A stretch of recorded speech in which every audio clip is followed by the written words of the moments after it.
last time on Asmiliath adventures. To summarize quite a large chunk of the adventure that went over in our in-person sessions, watch those if you are not caught up. The group, the Golden Hearts, arrive at Vilstein, and after being detained for some unknown reasons, but assumptions can be made, they are softly rescued by Gregory O'Drill, the half-brother of Thor, to which he then hires them or persuades them in assisting in disrupting a farewell ball for the officers that are going to be soon deployed on the Liamus border. After a few shenanigans in town and actually disrupting that banquet or ball or dinner, the Golden Hearts are scurried away down into the depths of the Dwarven Highway. As they are sent from West Point, my audio is way too loud. Holy Jesus Christ, one moment. Okay, that's a lot better. That was so loud. Okay. After being scurried away down into the depths of the Dwarven Highway, they leave West Point and get small hints, warnings, and dead bodies as signs that things are not going incredibly well down here, as they continue their trudge toward Cormtomb's Heel, which they had heard have collapsed the main entrance into the city itself. They are keeping an eye out for the Shadow Terror, the demon or entity or power that took one of their companions a very long time ago. After arriving at Cormtomb's Heel and confirming that the entrance has been actually blocked off and sealed, the Shadow Terror rears its ugly face, and the party proceed to beat it like a piñata before chasing it into a cave system.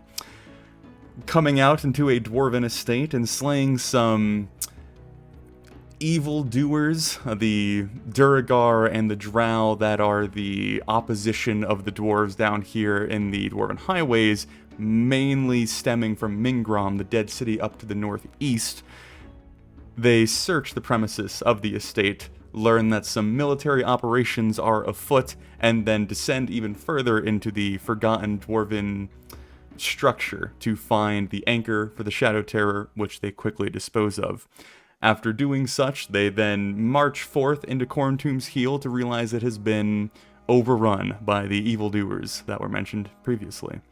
After a vicious fight in which some of our heroes pulled out some rather incredible feats and killed quite a few of these trespassers, Thor nearly gives his life taking down the commander, as Clay legitimately gives his life dispelling the darkness, as Decker and Valoran also do a fair amount of heavy lifting to dispose of the evil creatures and the dwarves that are following Sira, their NPC companion for the time. They clear out the remnants of this holding force, this patrol, whatever you might call it, and find themselves standing in victory, but soon to be humbled by the revelation that one of their companions is standing a lot shorter than he usually is. So, Thor, you have just crawled out of the anus of Commander Klo, as you are still covered in the blood and the viscera, that's how you say that word, and the primal rage that fueled your attack, that fueled your deadly intent, begins to kind of fade from your muscles as you are kind of letting yourself down gently into the stone floor below.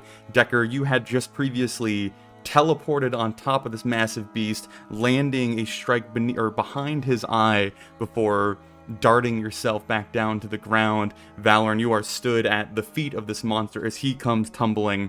You all watch this massive creature, final breath, gurgling attempt at a scream before crashing into the earth. There would be a moment of silence, or I guess not even silence, there'd be a moment of pause, as you can all witness the deadly and strange spider-drider creatures up on the ceiling begin to scurry away with fear. They all dart off towards that eastern exit that leads into the Dwarven Highways. They very clearly giving up this fight after the majority of their force and their commander have fallen, as the little tittling and the tattling of their strange, not erotic legs, what are arachnid legs, go fading into the distance. That's a meme.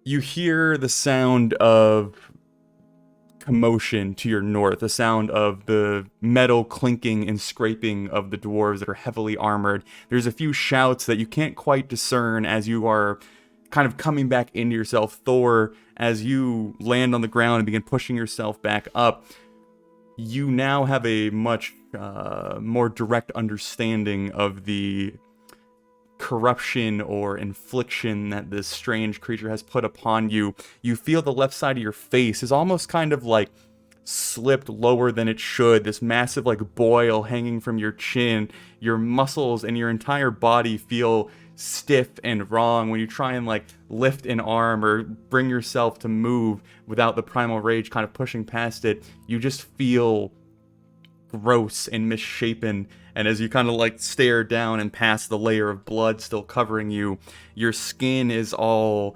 scarred and marked. There's these boils and pustules kind of sticking out of your skin, giving you this grotesque appearance and ruining your fine physique that you were known so well for. And that is where you would find yourself in the current moment.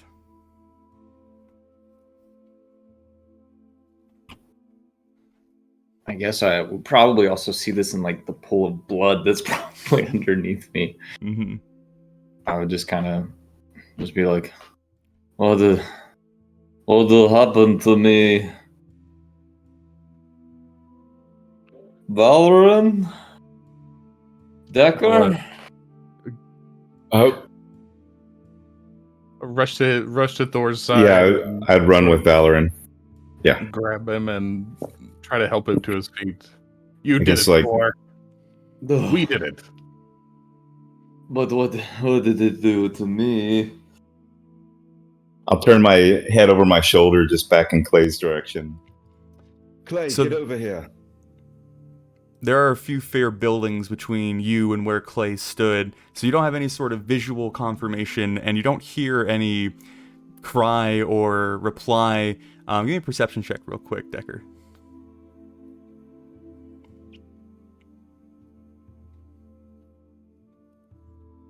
Okay.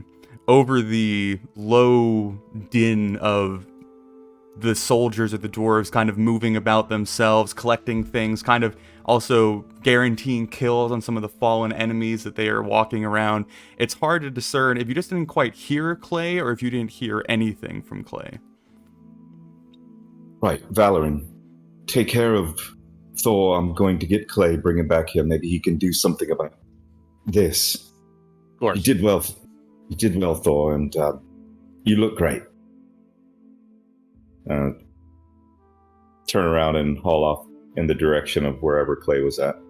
Okay. So Decker, as you break off from your companions and move back towards the entrance that the Golden Hearts had stormed through at the beginning of this battle, you see that two dwarves that have apparently fallen have already been laid out on the earth, kind of in the little plaza that you'd broken out into. The other dwarves kind of checking and looking about. Sira, who has returned back to the entrance as well, is staring down at this mess of blood, flesh, and arrows. The man that you knew as Clay moments ago is kind of fallen back into some of the rubble that had been caused by the breakout into Cormtomb's heel. He's rested into the crook of all this like dwarven architecture that has fallen down. It appears that he's almost like curled in on himself as these arrows that are about the size of his arm are impaled through multiple sections of his body. His little hat that usually adorns his bald head has fallen and lays in the dirt nearby. There is a large shaft clearly jutting through his head and sticking out the other side. He is not even recognizable unless you knew specifically what you were looking for. And as you begin closing the distance and racing towards him, Sira is kind of looking down at him in disbelief. You see that one of his hands had reached up towards that amulet that he wore that now dangles from his bloody neck. You see his fingers just kind of grazing the bottom of it as he just is laying there in a heap, lifeless. I guess, yeah, as I run up and see that, I would, with the, on my lips, I was about to tell him to, get up and come with me. We needed to heal Thor, and just speechless for a minute. And then I look at Syrah. Help me pull these arrows out of him.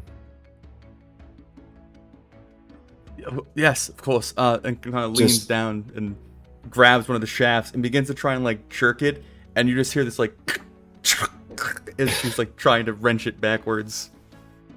Like he's clearly dead. Yeah, clearly. Yeah.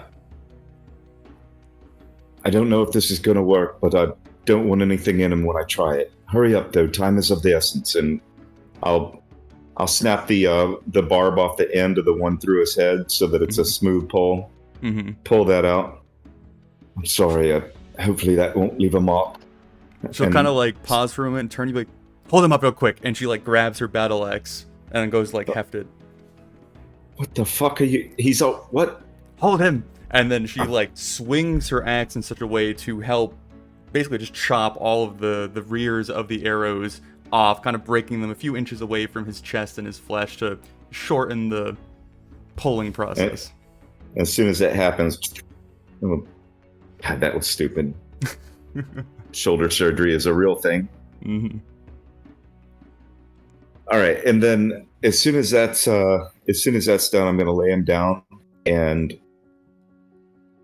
take the amulet, and I'm going to take his hands and I'm going to put the amulet in his hands, but I'm going to crush the amulet, but with my hand crushing it with his hand, if that makes sense. Yep, I got you. Yeah. So as you place the small clay talisman in the palm of this gnome's hand, which it takes up probably almost to like the edge of his fingers, so you really have to like scoop your hand underneath his to get a good curl and then smash it, you would see the dried earth begin to like crack and crumble and then give in to the pressure, the fingers finally like cinching into a ball where some of the powder and the debris kind of falling between his grip. There is a moment of like fear as it's broken, and you in your mind's like, this is it, something should happen. You're kind of waiting for an event to take place, and you look around, so you're just kind of looking at you somewhat confused. And then off to the east, you hear this like rapid approaching sound. It's almost like perhaps multiple gusts of wind kind of like chasing over each other before the entire chamber that you all stand inside, this massive city that was once full of life, just feels this like and then there is silence. And as the silence takes hold, and you can even tell that like dwarves nearby that are moving no longer make any sound, a singular perfect straight beam of white light shoots directly up from his palm, and it is so bright that you can't even see through it before the light cracks through the other gaps in his fingers, more shooting out and illuminating the room around you before there is a singular, impactful, bright flash, and you are blinded. Clay, as you find your sure footing, dispelling this darkness and assisting your allies in the fight that is going all around you, you hear the cries of the wounded dwarf behind you, almost like cheering you on as you step back out of the cavern before you feel that first arrow impact you and you realize something's off, your hand instinctively going for the talisman before another arrow impacts you yet again. You begin to slip and fall, your body failing you quickly as blood and organs and vital parts of your being are compromised before you fall to the earth with an arrow through your eye. For a moment, you are stood above yourself, staring down at this mangled mash of flesh that used to be Clay Deeploam III. And as you are watching your own body fail, you kind of instinctively cast your gaze up to the stars, only realize that you are miles beneath the surface of the earth and there are no stars to be seen in your current spot. But as you look up, you feel your presence being lifted. You feel this weightlessness to you as you are dragged closer and closer to the ceiling above you. And then picking up an impossible amount of speed, you begin rushing faster through the earth, through the mountains, into the sky, as you are now staring down at the entire range of the Surbat Mountains, the slow fog of the morning kind of rolling up the hills, the various kingdoms and lands that you've traveled over, and you continue to ascend higher and higher, whipping past clouds and staring at Asmiliath as a whole. You begin to rotate, just kind of like twirling in the air to shift your gaze towards the heavens and no longer towards your past.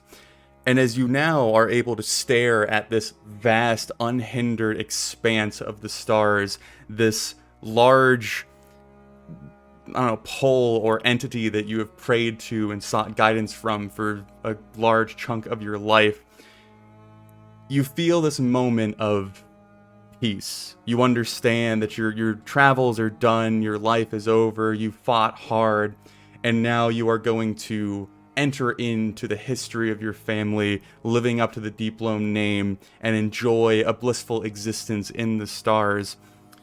But just before you kind of give in... Yes? I think as he raises, he would just be going, "Grandpappy, did I do well? I upheld the name." As you feel yourself hitting that edge where you fear that once you fully commit, you will now be gone, there is this pressure that lays on the center of your chest, and it halts your rapid ascension, feeling almost kind of like jolt as it stops you in this, I guess, the fringes of space.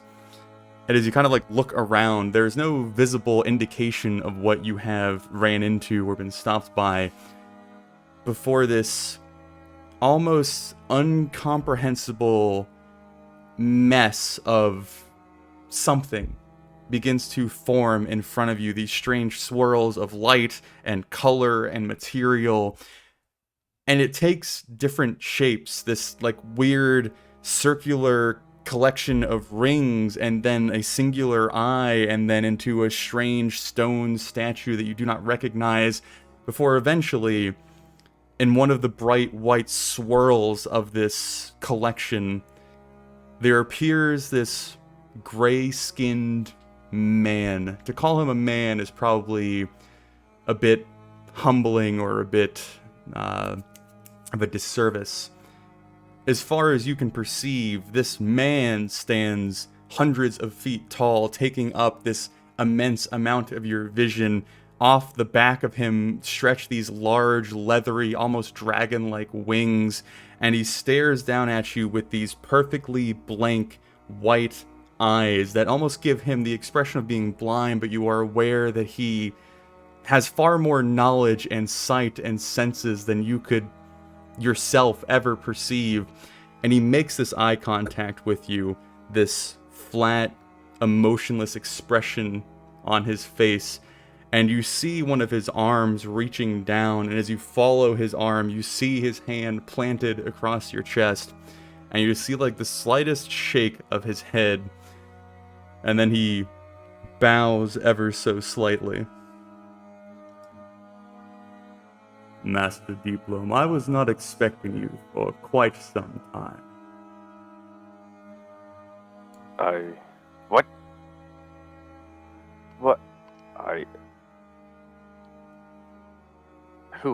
Who are you? I am Carlel. You have heard of me. You know me. The amulet? I didn't think I made it in time. Well, I have been summoned much earlier than I had planned, but I find you here. It appears that your body is broken.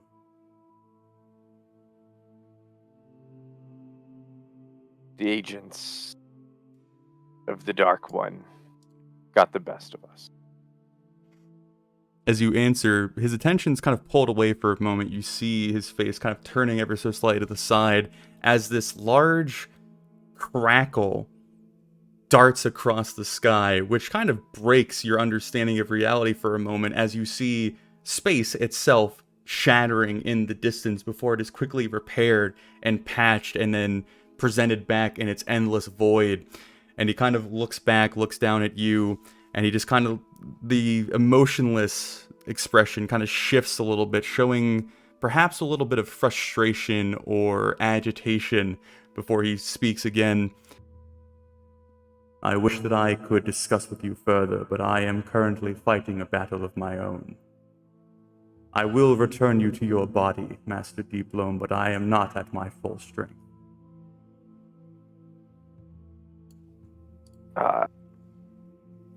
Yes, please. My companions, I fear for them. This battle was not going well. Using his hand, he begins to kind of like turn you over, allowing you to cast your gaze back down at Asmiliath. And again, in a way that just does not fit your understanding of how the world works, your vision is instantly cast back into the cavern of Corntomb's heel. You are staring down at the battlefield, and now it is not the moment where you have fallen, it is the moment where Decker had broken the medallion in your hand. You see your crumpled and now arrow-free body held up by Sira, with Decker squeezing it, intently kind of staring, and they are all frozen in time as Thor is kind of leaning on Valoran, showing his own disfigurement and scarring. They're beginning to walk forward as the two dead dwarves that gave their lives are laying in that courtyard, and you would hear in the back of your mind that voice that you had been hearing from Carlel. I can either return your body back to where it was, or I can place you in it for now and bring back the companions that fell with you. But I do not have much time, Deeploam.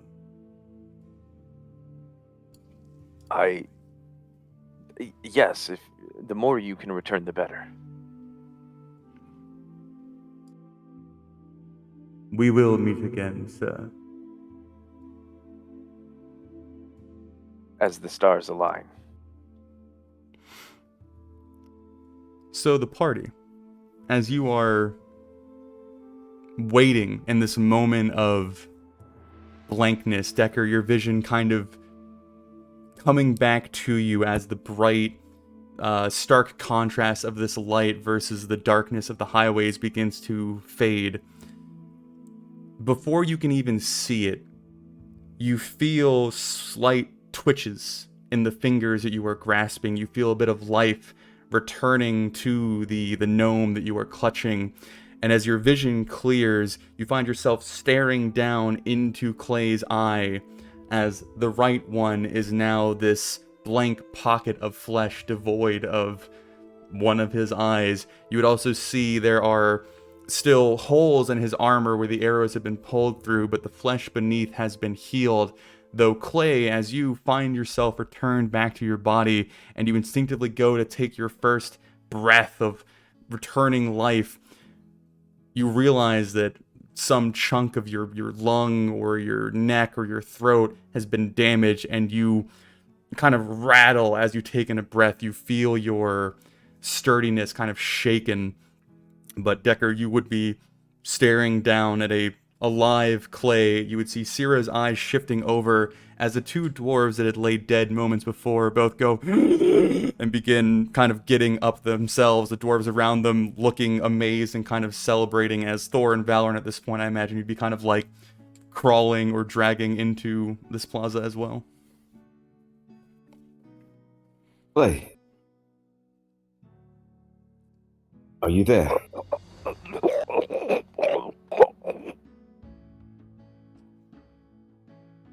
I couldn't understand you, but I take it that means yes. This is a miracle. Kind of cough up a bunch of blood. I'll point the gnome away from me as he's coughing blood. I'll just kind of, I guess, lazily and tiredly say, you need, give him a potion. Give him something. Oh my gosh. Perhaps the two of you should share one.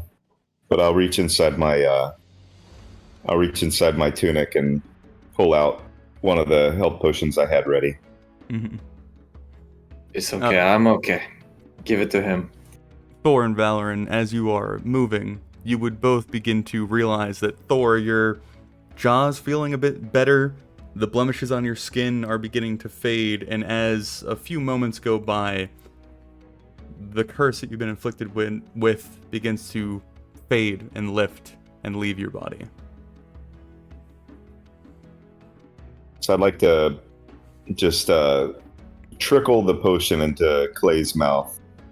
And Clay, I'm giving you a healing potion. Just swallow if you can. So. Heal him for 6 points, so All right. that's all I can do for you. And then, Decker, do you want to roll for the healing potion? Yeah, and then I'll also I got one spell slot left too, so as I'm telling him I'm going to heal him with a healing potion, I'll also cast Healing Word. Okay. Another 6 there, and then the healing potion.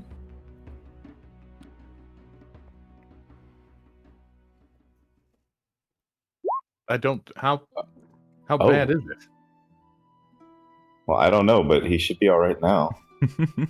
Damn. Holy fuck. Dang, that's max healing on everything. All right. Anyway. It's almost like an otherworldly being got involved with this healing. A beacon of healing energy. I know where my curse lifting came from. No. You would have Okay. seen the light, but you would not have understood what it came from yet. Gotcha. With all of that. Oh, go ahead. You're a robot, by the way, Seth. But anyways, Of course.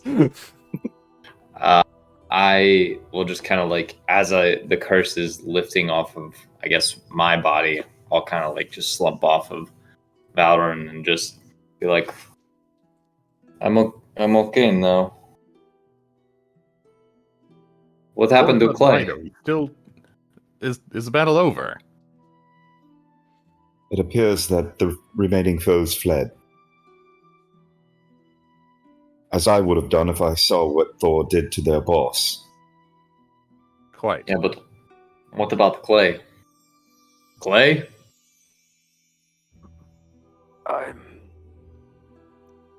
I'm okay. I think it would be clear You- both to Thor and Valorant that his armor is destroyed, mainly. Like the metal plate that he wears across his chest is riddled with holes. He's missing an eye, which is rather easy to spot as well. So, Unbelievable. You're lucky to be alive. Are you alive? He was quite not alive. Whatever was in this healed him, and I'll pick up the remains of the amulet. See. It was Carlisle. Who the well? Kind of sitting up. Clay will look around for the others who had fallen and seeing that they're stirring with life. Some being. He was in the midst of a battle, but answered call of the amulet. Decker. Thank you. You're quite welcome, Clay. It's a little dark in here. You're Right. missing an eye, Clay. I mean, all things considered, it's with an eye patch, you'll look quite dashing. Well, I couldn't be the pretty one of the group the entire time. Well, you never were. But What, So- what happened? Did you get him? Thor killed him. We all killed him in one way or another. Decker did some weird weird thing that I saw barely. He flew, but he didn't fly because he was like here and then he was like there. And Valorant, he does Valorant things. Whenever possible. So as you all are kind of culminating in this point, Sierra has stepped off to check on her own men after seeing Clay return to life, certainly having questions, but having more things to deal with. You'd hear her in the background like, Balgrim, take those two, check the rest of the city. You two, back to the estate, check that hole. We don't want anything else coming in. You two, down the highway, go! And like sending various detachments of her men in various locations. You would see a handful of the dwarves begin like throwing the doors open in the nearby buildings, running inside, oh, it's clear, and running downstairs, going to the next one, begin kind of dispersing. You'd see another two going north back up to the estate to assumingly do the same thing, but that would be kind of the commotion going on around you as you are all conversing. Sierra, is everyone okay? Kind of like turns back, one of her hands still in the air, great axe in the other, like, yes, surprisingly, yes.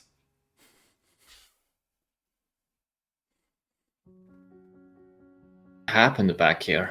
What did I miss? Well, from what I saw, Clay was very heroic, and then he was very dead, and now he's very alive. And still very heroic.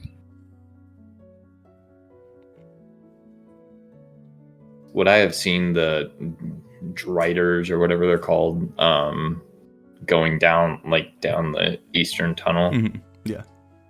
Okay. Is there a way to seal off that so that they can't come back? Well, part of our mission here is to clear the way to folk.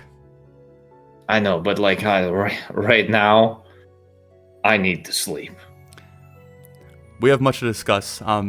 Gather yourselves. I will get my men sorted, and we shall meet back here. You might want to go retrieve your companions from the estate.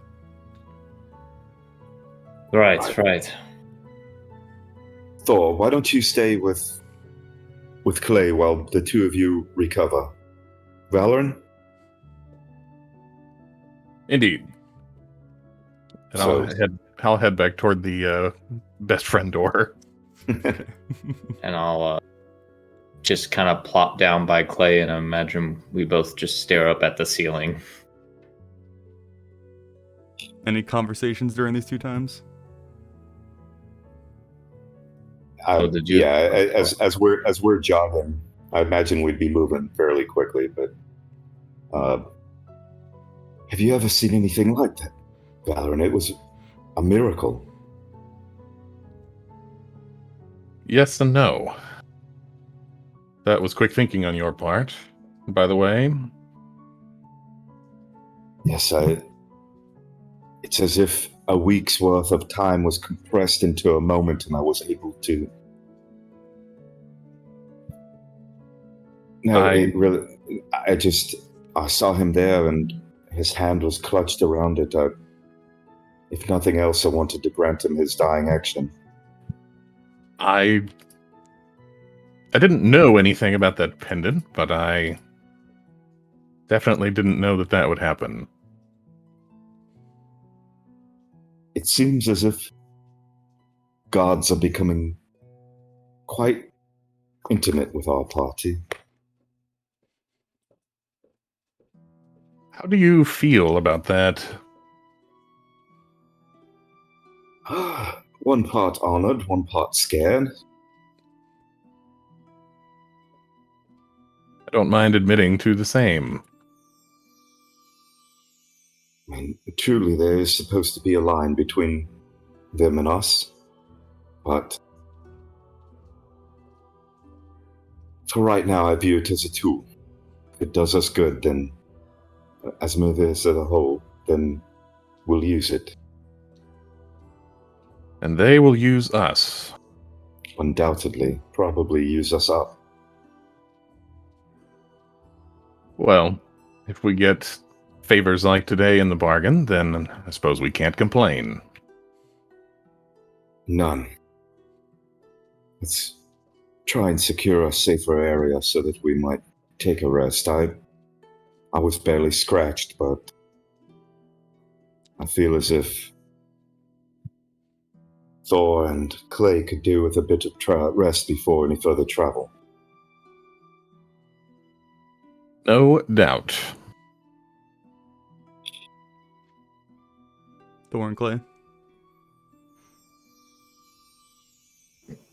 I would just be laying beside him, kind of just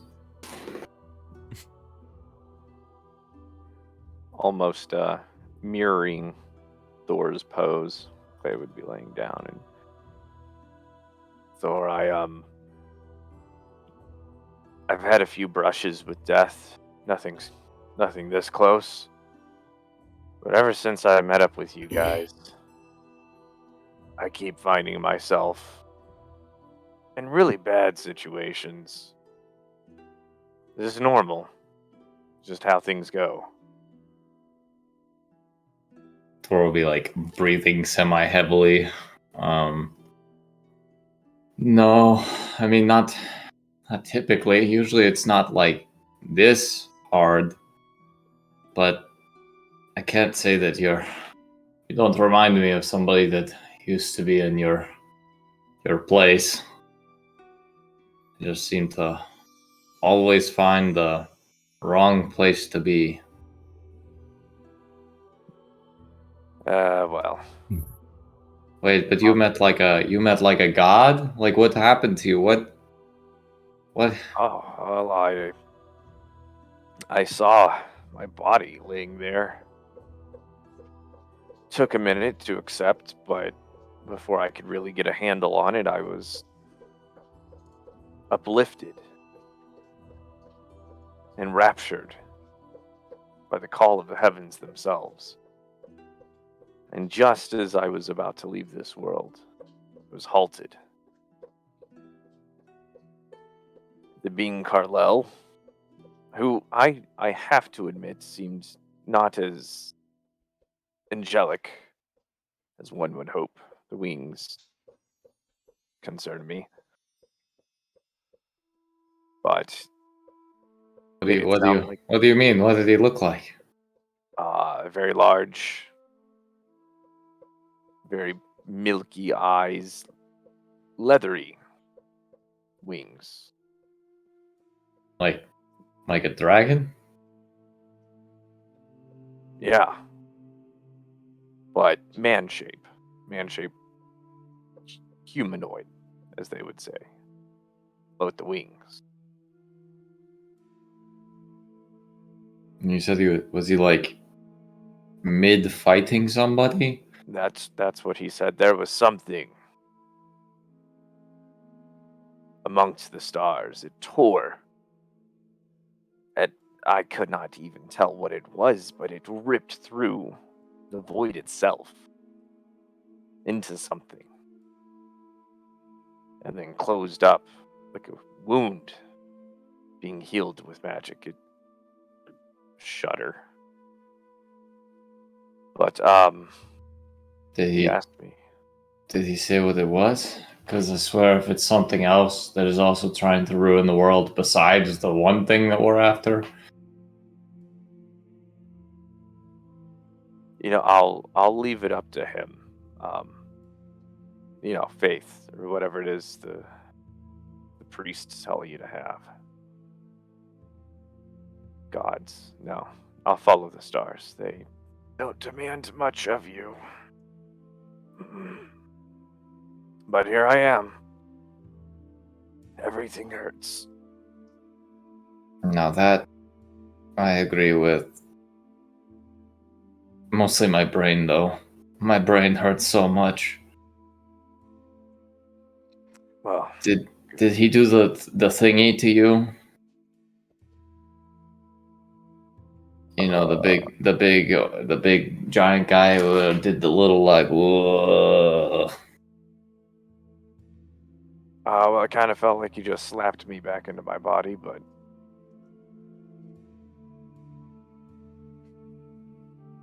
said he I might think- see him again, so we'll see. All right. Well, maybe you should ask him who or what he's fighting, because that might be important at some point. Yeah, well, next time I take an arrow to the brain, I'll be sure to bring my bucket list with him. If you need help with that, the Driders went that way. So, Decker and Valorant, when you return back to the estate, I'm assuming the plan you guys had set up previously is go to the door, have Giggles message you, and have him open it from the inside. Is that still the plan? Yeah. Heaven forbid we have to do a Decker Valorant history check.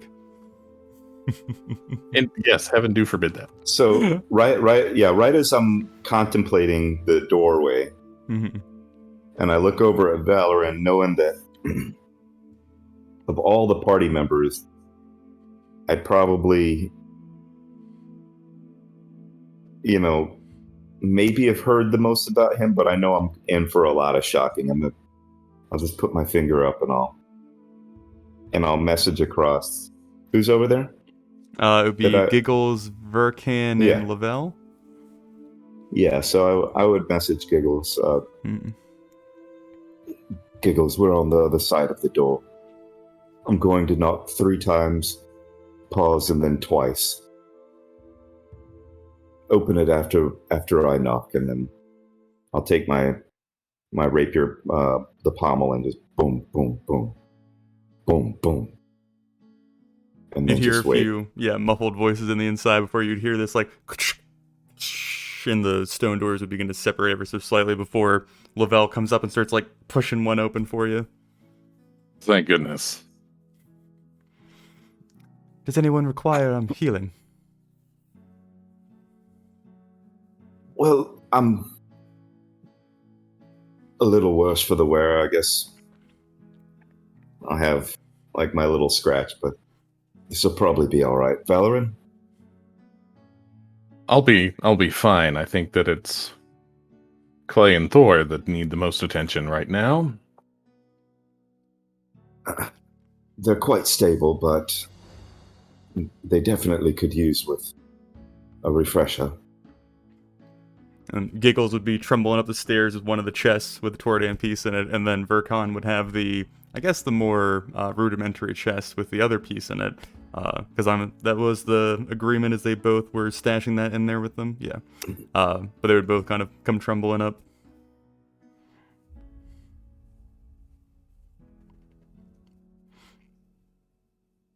Anything happen here? Nothing too exciting. I did get another message, though it seems that bad news is just all that I can receive nowadays. Well, may as well tell us now. You may want to spare Clay and Thor until they get some rest. Well, I've been getting more reports from about the army of the undead. I don't know what we should be calling them at this point, but the Imperial Army is now following them. I don't know if that is a good thing or a bad thing. I think we can assume it's quite bad. Well, that is all that I got. Did it go good up here? Actually, yes. We're all alive. Cortoon's heel is liberated.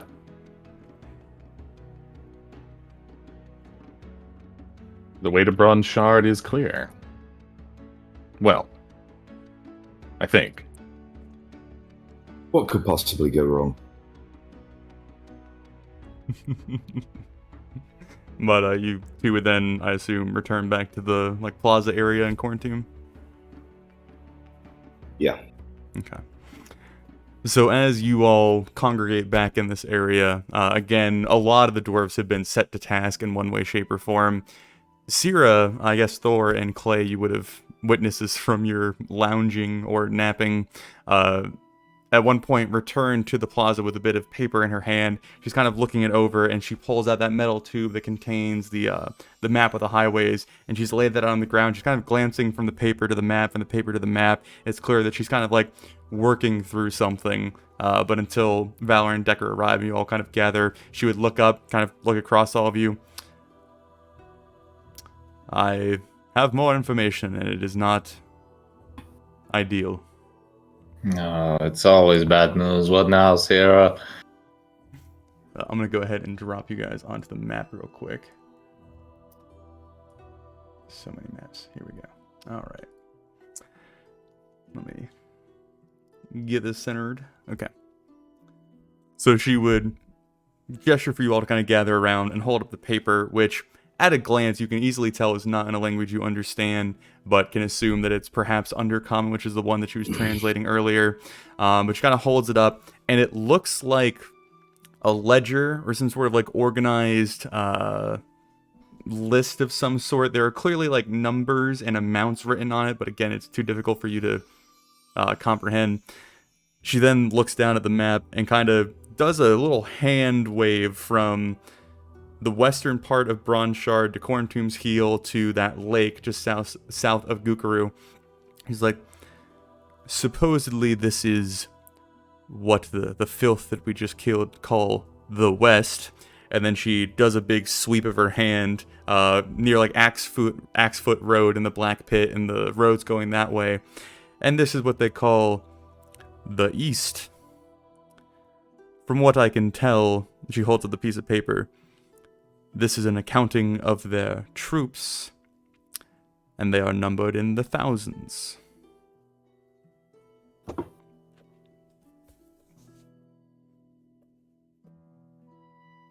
Well, we just got like 20 of them. So now they're down to Thousands. Down to thousands, though. yeah. How important is it to live under the mountain? Like, scale of 1 to 5. Could y'all relocate? Because I don't know about that one. Clay, I will assume that you are out of your mind and let you be at ease for a moment. From what I have gathered, what we've uncovered here, they've been sectioning off Corntomb's Heel. They have besieged Begmoldur, and they are now gathering on the east and the west of Bronze Shard, being the center. I don't claim to be a military genius, but this appears to be a plan to besiege Bronze Shard. What force could Bronze Shard and the Pale Legion muster? Bronze Shard itself has quite a few warriors. The Legion is dwindling to what it once was, but the city is built by dwarves. It is built to defend and repel. That we have many tools at our disposal, but thousands is concerning, to say the least. And taking back anything they hold now will be concerning. So, our way from here to Bronze Shard, are you saying that's blocked as well? Sheila will point at the map. I'll ping it for you real quick. This junction right here is what she'll be gesturing towards. It appears that the force that we just disposed of and their larger detachment are supposed to meet here before the assault. I don't know when that assault is. I don't know if they're already there or if they will be arriving there soon. But I imagine we have precisely one chance, and that's they're not there yet. My thoughts exactly. We either turn back now and leave, or we press on with all haste to try and get past this pass before they show up. That's my estimation. How long until Bronze Shard? We push. The journey usually takes 3 days, but if you push, you could do it in 2. We know from their communications that they jumped the gun in taking Corntomb's Heel. We should be ahead of them. We did just let a few of them go, though. They are likely to have some scouts, and they'll have a moment of warning. How quickly they act on that action, we don't know, but again, either we press on now, or we likely should turn back. Or what action they will take. Holding this village was to protect their rear. That will no longer be the case. I don't want to pretend that I am in control of the situation, but I will put in my 2 cents, because for once I think Decker and I are of the same mind. You all have the cargo that you seem rather intent on protecting, and from what I have heard, you wanted to bring to Bronshot anyway. I don't know if they are prepared for a siege. I don't know if they are aware what is about to befall them, and it certainly would serve to have them prepared.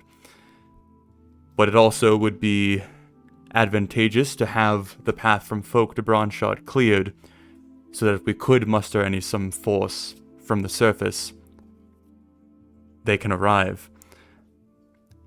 I think we can do both. I'm going to offer up that me and my men will stay here. We will clear the way. We will block the tunnel that they made into the estate, while you and your party make it to Bronshot, prepare them for what is coming, and weather the storm. What about Giggles? Do you know anybody in Bronshard? He kind of looks down. No. Dwarves aren't really my thing. That sucks. Rolly is no fool. He must know enough to have raised Bronshard's defenses.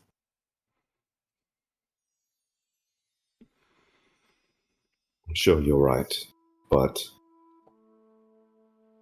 they probably are in the dark for any sort of intelligence given the strength and position of their foe. Well, we will provide it to them. I also say that we ride for Bronshard. Thor? Clay? Thor will just start getting up. Yup, let's go. I'm ready. Clay, Oh, go ahead. I should put forward that your cart is still on the other side of the blockade that we still have to clear. So... This is a town. Even if they did kill the citizens, perhaps someone has a cart. Was there an inn or something, or possibly a warehouse? I could have my men do some searching, of course, but I don't think we'll be able to get your horses through, and dwarves are not known for their stables. Can our horses bear the load of the chest? They're on the other side of the... Or no? If I can rest a little bit, I can use my abilities to be a horse for a little while. If y'all can give me just a little catnap. But that's only for a short while, not for a trek of 2 days. How long will it take to clear the cave? I'm having my men search for explosives to see if we can expedite the process, but they have not found any thus far. By hand, several hours. If it's easy going, if there are complications, it could be half a day. It's hard to tell. Weren't they already part of the way through? They were beginning to kind of go through, and then there was the fight with the Shadow Terror, and then you guys basically went and got them. So they only dug for an hour, maybe. Okay. I see no alternative. We must move for Bronshard. We'll carry the chest ourselves. And when the way is clear, The wagons and the horses will follow. I will personally see to their safety, I assure you. I'll pull Valoran just a bit to the side, and Valoran, what's more important, the safety of what's in those carts or us making it to Bronshot in time? I don't understand this. If- This serves both ends. I think you might have misunderstood what he just said. If Valoran, we- you're... Yeah, sorry. I'll explain more thoroughly. If that cart is intercepted along the way without us there to defend it, the contents falling into the enemy's hands could be devastating. No, we will be carrying the chests. The wagon will come with everything else. There's chest is heavy. We'll be moving slower than if we just waited, I believe. Oh, it's not that heavy. I got it. Here, Oh, come yeah. here. Come here, He'll Giggly. kind of like You little shoulder thing. it. He's like, I can carry this all day. Yeah, no, he's got it. We got it. We just need some rope and we can just like tie it up. It'll be fine. Is he fine? Like, how much does it weigh? I mean, it's just a shriveled up body piece and a chest. So, I mean, they're max like 15, 20 pounds. Like, it's not like... Okay, Something I was massive. envisioning a much larger lead-lined chest. I thought that might have been heavy, but They are lined with lead, but realistically, Thor and Valoran can both heave like an insane amount of weight. Thor yeah, it's especially. like a young cow. It's like 10 pounds or something. Yeah. all right. Gotcha. Well, it certainly is good to have some bronze to go with the brain. Desperate times and all that, but I think the horses will catch up with us soon enough. Excuse me for a few moments. And Valoran departs. Sierra would turn to Decker at this point, kind of, I guess, almost enjoying having someone on the same page with her. And she would start handing you her tome that she has recorded all the information thus far, and the note, the ledger of like all the troop amounts, and also like various other things that she's collected. Bring this to the Legion when you arrive at Bronshot. They'll know what to do with it, and it will help them prepare. Certainly. And is there any more personal message you'd like me to deliver? No, I just very much need the Golden Hots to make it through the highways without dying once. You're off to a good start, Sierra, and I salute you and your bravery. Well, order me a keg of Spiral Down for when I arrive in Bronshot. I'll see you in a few days, I'm sure. I'll certainly do that. I'll even drink some of the vile shit with you. Well, I am gonna go spur some asses. Be safe.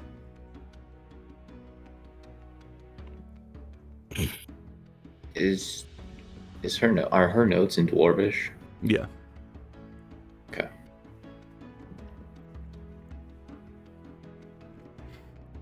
Valoran, what are you doing, sir? So I work my way back through all of those tunnels that we ran to get back to the horses and to the wagon. Mm-hmm. And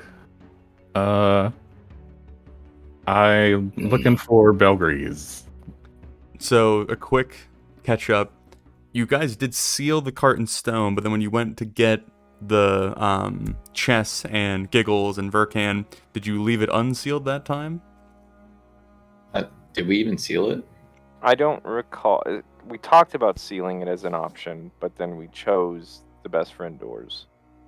Yeah, I think the ceiling was if we didn't okay. do the. Yeah, okay, I think you're right. the best There friends is room. a big, like, 3-sided shelter Mhm. built into that tunnel Gotcha. now, but Nope, it was just clarifying. Right. But yeah, you would crawl up that ladder back onto the Dwarven Highway surface, looking at the big collapse, and you would see Belgries and the other scattering of horses kind of just like chilling, more or less, just kind of like looking around a little unsure.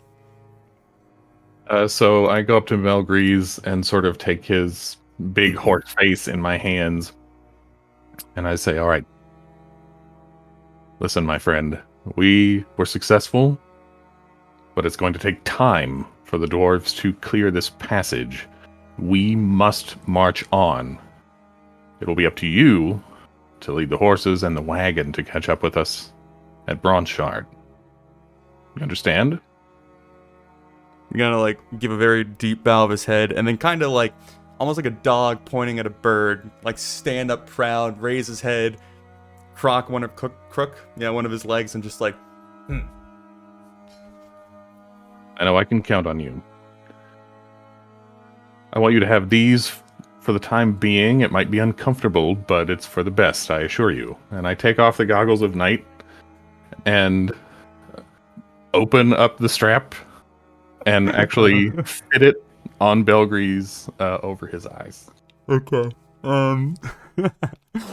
Yeah, it's a rough fit, and it's a little bit disheveled. Mostly being held in place due to the fact that Belgreed's not actively trying to shake it off. But he kind of like lets it rest on his eyes, and he like peers at you, and then when he opens his eyes, it almost kind of like magnifies them in a somewhat comical way, and he just like. Now, the other horses won't be able to see, so you'll have to keep them calm.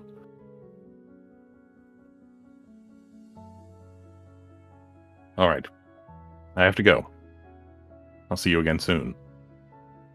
As you go to like turn, there is a small moment before you kind of like feel the back of his head kind of like brush your shoulder ever so slightly, and he just kind of like turns to the side, kind of like offers you his side, and then kind of like looks back over at you. Oh yeah, I'll give him a horsey hug. There's a few little like clips or clops of his hooves kind of like hitting the cobblestone. He's like tippy tapping a little bit out of excitement, and then lets you depart. I head back to the party. Okay. That is totally canon that we have now. I made. would like to nominate that as the most emotional scene out of the campaign. I was thinking more along the lines of, yes, Alex, I'd like to choose shit the DM wasn't prepared to hear for 500. I put the goggles on my horse. It's I don't see the problem here. He didn't have dark vision, and now he does. No, that is the James solution. It makes perfect sense. Yep. All right. But yes, the party would then, I assume, gather in Corntomb, being relatively ready to depart, I suppose. Should I have disadvantage on perception checks with sight? Yes, and for now, you also have disadvantage on Constitution saving throws. Gotcha. So, but it's kind of up to you guys how you want to proceed or prepare. So to be clear, we have not leveled up yet, correct? You have not. Okay. All right, then I will just, I guess, try to look around, see if there is like an additional cart or carriage or something that we can find, just like while Valorant's gone doing his thing. Shoot me a investigation real quick. Absolutely.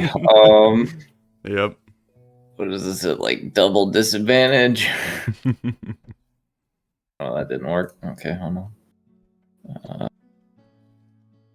Nice. You are able to find a wheelbarrow. I'll bring it. Just present it to the group. I don't know if this will help, but at least we don't have to carry it. Clay, it seems as if your carriage has arrived. Hop in here, buddy. I didn't realize I was royalty now. Oh, no. It just reminds me of that Monty Python, bring out your dead. Da-dung, da-dung. Yeah. I'm not dead yet. Feeling quite better. All right. I guess I'll ferry around Clay, and I guess we all go to the eastern gate. Yeah. Unless anybody has anything else we'd like to do while we're here. Are you carrying the chest? I was gonna put the chest in the cart, but I don't know if we can put the chest. Well, Like I don't know how yeah. big I don't know how big it is compared to like the chest versus the wheelbarrow. Well, we versus have 2 of them Clay. anyway, so I assume I'll carry one at least. Mm-hmm. Yeah, I mean, if we can like get some rope and just fashion like a backpack-esque thing, I could probably carry the chest, Yeah, that's the reasonable. wheelbarrow. I have an idea. The wheelbarrow, we can put it behind us, put the rope around the handles, and then pull the wheelbarrow with whatever's in it. Kind of like, a Chinese rickshaw type of thing. That works. Yeah, I don't Sure. think it's a problem with you carrying this stuff. I think you have plenty of capacity as far as manpower is concerned. Yeah, no, I really want for Clay to be in a Chinese rickshaw. Okay. Well, Okay. That's what you need to satisfy your RP goals, then we will achieve this for you. All don't right. ask for many. So it is basically three segments of 8 hours of travel at normal speed. So to help loosey-goosey handwave this to some extent, if you guys are pushing it, basically traveling at what's the word I'm looking for? Marching speed faster march. pace. Force march. Thank you. That's what I was looking for. We'll go ahead and say that you can complete it in 2 8-hour sessions. So basically 2 days. You'd be traveling 8 hours today, take a rest, another 8 hours the next day, and then arrive. But that would be the general adventure that you're looking forward to. And everyone who all is coming with us right now? It's just the Golden Hearts. Just the Golden Verkan, Hearts. Giggles, and Lavelle are with you. Okay. I'm not gonna try to hold the group back, but how does like my half speed thing affect this? Oh yeah, that is a thing. Yeah, and but- that's not going to but go away he- till a long rest. Yeah. But he's Alright. taller, so his half speed is normal our speed, right? I mean, for most of you, yes. I think what I will do, because that level of exhaustion removes your half speed, right? Like if you take one long rest, your speed is Yeah, back to normal. Yeah, it is. You could like take a long rest at Cormtomb's heel and then basically chase them down, and you would be catching up with them as they are long resting. But you would be separating from the party. I mean, as long as they're okay with that, they're not losing much because I'm already beaten and bruised. I don't have a problem with it. Mm-hmm. I guess Okay. we'll do that, and I'll just take a -1 day and just sprint after them. Okay. Okay. So as the Golden Hearts minus Thor depart from Cormtomb's heel, Clay and his little setup rickshaw system, which I imagine either Valoran or Decker is pulling, Giggles or Valoran holding one of the chests, just beginning to trudge back through the Dwarven highways, which is a rather dreary environment currently. Though it was kind of sketchy or almost concerning the first few times, it is now terrifying. This like lingering terror of knowing that around any corner or a couple hours in one direction is an army of individuals that are set upon killing you, kind of adds to the aroma, or not the aroma, the feel of the Dwarven Highway to some extent. Thor, as you are kind of sat down by the gate, collecting your energy, recovering from the traumatic battle that you've just fought, you would see Bulgrim just kind of like walking up to you. He has this kind of like casual expression on his face. I guess if you're sitting, step up to be eye level with you. You look a little tired. Well, I mean, I did just shove my entire body through a cyclops. And I saw that. You were like, whoa, I'm going down. And he was dead. Kind of cool. Yeah, yeah. It's cool, but it's exhausting. I saw you were fighting it too, right? Yeah, I was not doing as good as you were. Got this nice scar now, and he kind of like lifts up his arm. There's just like big, giant, bleeding gash across his forearm. Oh my oh my gosh, are you okay? Do you need some healing or? Well, I was kind of hoping that like the weird thing that happened with your smaller guy was like gonna fix that, but it didn't. So Yeah, it fixed like my weird. I mean, did you see me after the thing? yeah, you were pretty disgusting. Yeah, I know. I looked awful. Everybody told me I was fine, but I knew I wasn't fine. I looked like that thing. Gotta like look down the road, and there's still just the rotting corpse of the commander. Giant body of the Cyclops. Yeah. Well, hey, do you want like healing stuff? Because I can. Can you do that? I mean, not like I can't go like, oh, here, take this healing, but I have one of these, and I'll just like pull out my healing potion. Yeah, I'll take that. All right. After tonight, I probably won't need that for a while, hopefully. And I have another one. Takes a swig. You're like, I kind of like you. Kind of like you too, which is why I went all crazy, because I didn't really want you to die. Because like once people tell me their name and like a little bit about them, I start to care, and then I'm like, oh, I have to save you now. So You should probably stop caring, because I think we're all pretty much gonna die here. yeah, no, that's water highway thing back there kind of scares me. As you are like gesturing, you both hear this like, it's like, ah, they closed the tunnel. Yeah, I think you just took care of that. Nice job. It was all me. Yeah, yeah. It seemed you did great, honestly. I'm glad everyone for the most part is okay. Well, now I can't say that I'm too injured to dig, so I guess I should go assist with that.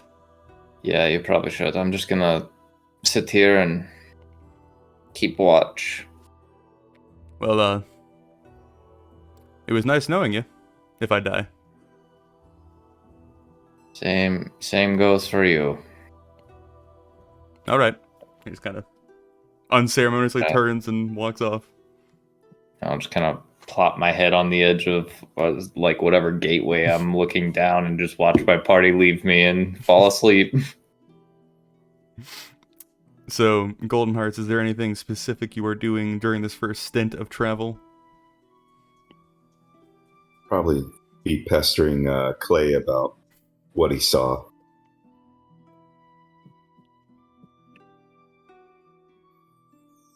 And I'll the first time we actually make camp, I will seek Clay out.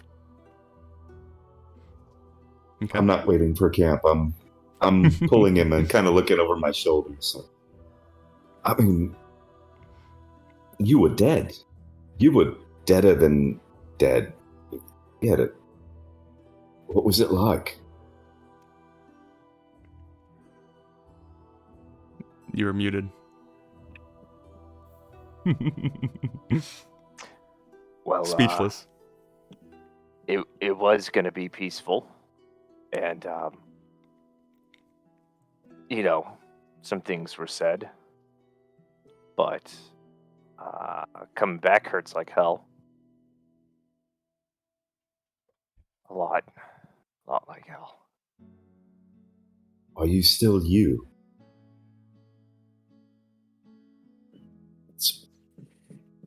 Well, no, like up in here, like.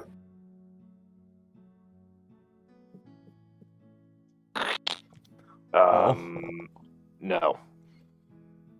No, not entirely. I'm not talking about physically. I just was always, it's fascinated me. Just wondering if I ever got a chance to see what was on the other side and then came back.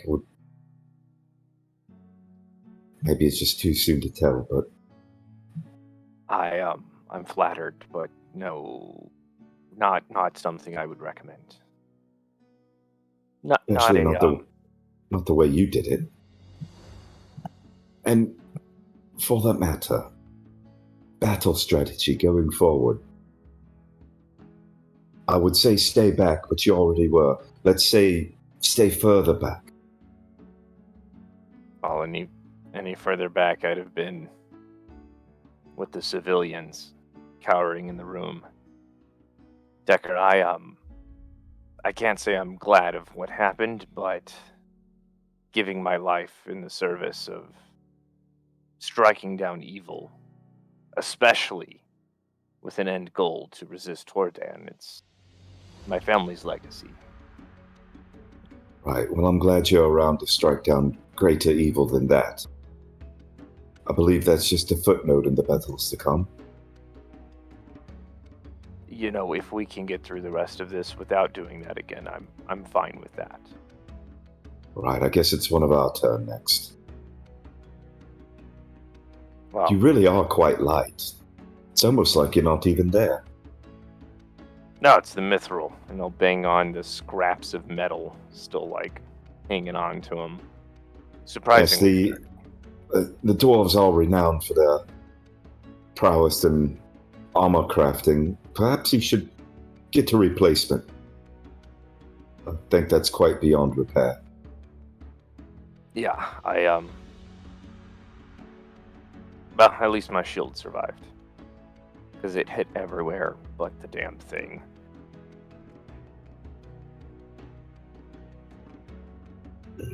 But if you guys travel at Force March, you would get past the junction that you are kind of attempting to traverse before it is blocked. You'd probably be an hour or so past it when you finally kind of like feel the true exhaustion of the day and decide to set camp for the night, or I guess the night. As we were passing by that tunnel, Mhm. I tell everyone, just one moment, please, and I'll take Aurora out. Okay, girl. Try not to end up like the gnome, and I'll send her off just as far down as I can perceive to see if she can see anything. Give me a perception check.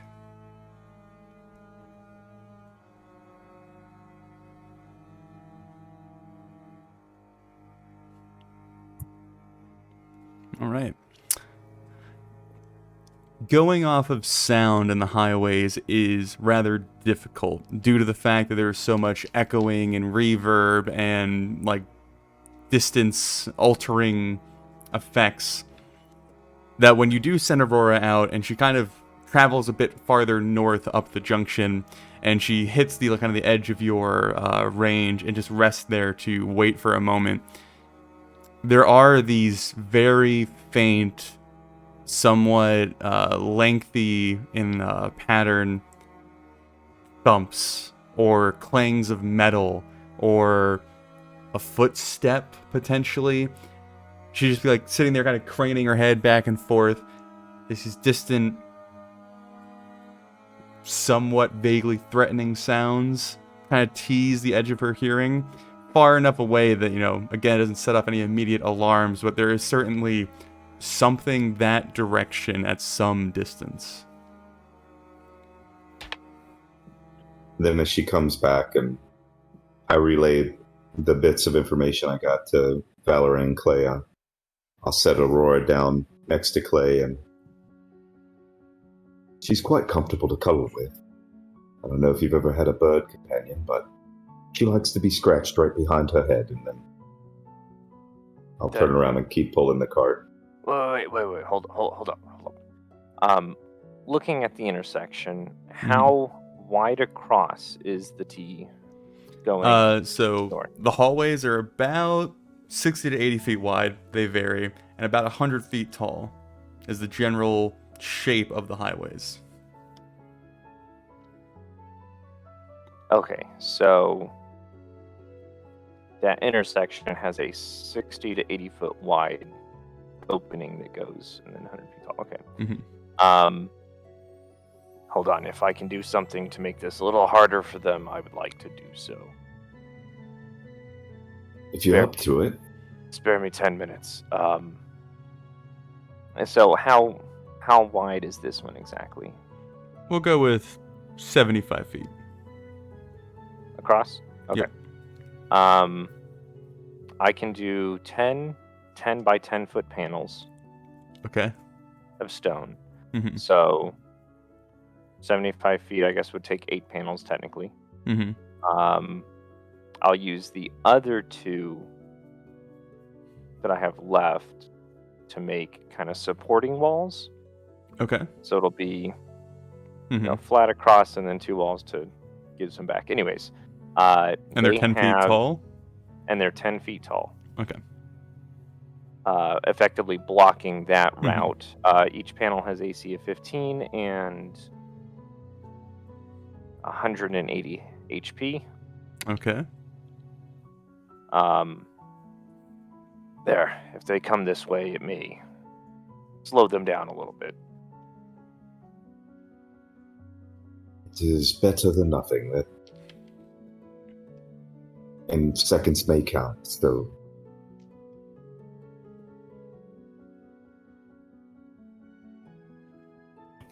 Well, and finish the travel, set up for camp. Yeah, can you just let me know when I catch up? Yeah. But I would also actually be asking, I guess the dwarves / Sierra, yep, about if they're like, if they find dynamite, and then 2, if there's a way that they can think of to collapse that tunnel. So they did find a little bit of dynamite, which they used to collapse the tunnel leading into the estate. Because I love you oh so much, Thor, they will have a spare stick for you that they will offer up. But Sierra would take some time to explain to you now that things have kind of settled and she's letting the collection of her men begin the uncovering process. The highways are built specifically not to cave in. There are various backup supports and reinforcements and various things built into the walls themselves so that, people that want to collapse them can't just knock them over. So they can be collapsed like anything can, but it is a arduous task to do so. The points between, or the gates that lead to the cities to the highway are specifically designed to collapse in case of an emergency versus the highways themselves, which are built to not fall. So. Okay. Well, I'll just point out that it seems like a design flaw that they don't have specific tunnels able to collapse at their intersection, so that then this wouldn't happen. But then I'll add my stick of dynamite that would have saved millions. Mm-hmm. And I'll just start talking to them about, I once had a stick of dynamite. But Valoran, you mentioned you were seeking out Clay. That's right. So when we're settling down for a rest, I go to Clay and say, How are you holding up? Lord Athelvane, fine. A little bit of rest. Whole bunch of potions. I'll be right as rain. Almost. Yes, well, I'm rather lucky to just be here, I suppose.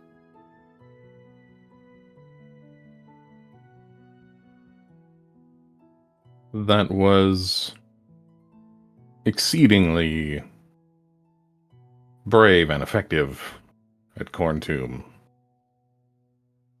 I think that without each one of us that battle would go very differently.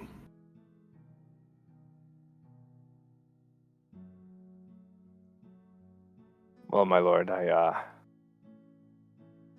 believe it certainly could have gone much worse. I'm thankful to see the dwarves were able to regain themselves as well.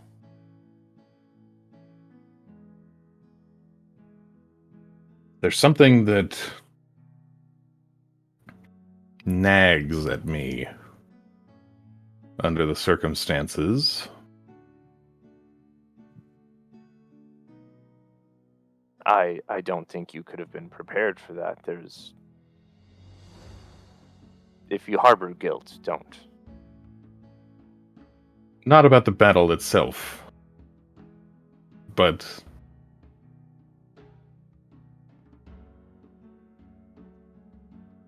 well, it all seems rather obvious, and even though I don't always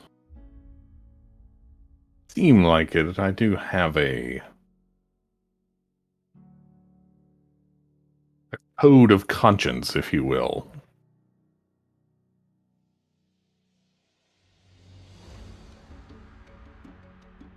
Continue, please. So I reach into my garb and pick out the old ring box and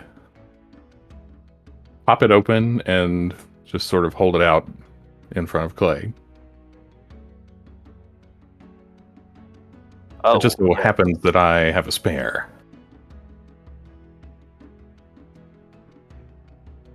I mean, thank you for the offer, but I'm still deciding whether or not to forego the chosen for the Chevaliers. I don't think I could swear an oath of loyalty at this time. One is not required.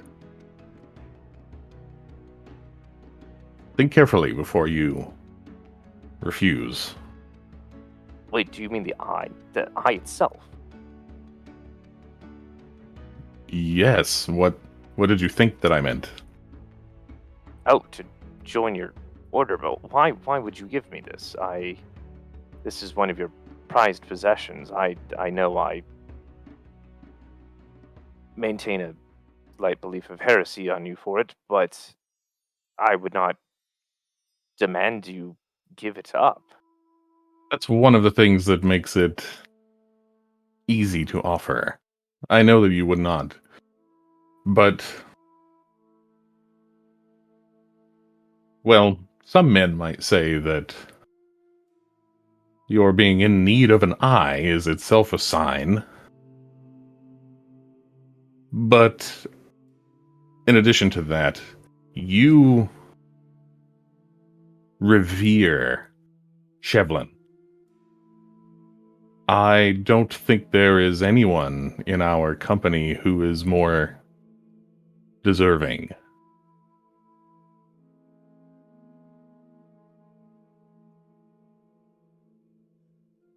Clay's awestruck and just staring at the box, and with a tentative and shaking hand reaches out to both hands, just kind of reverently lift it from Valoran's hand. I've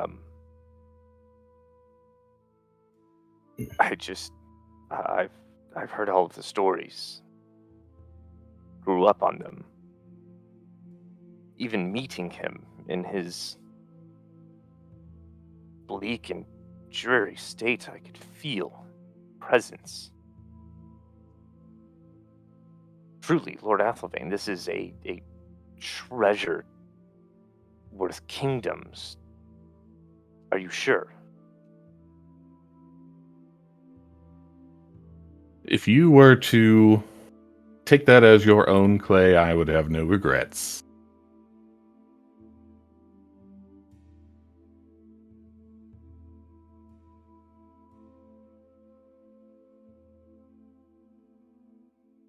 then all I can say is thank you. It must be fate. It does feel like that, doesn't it?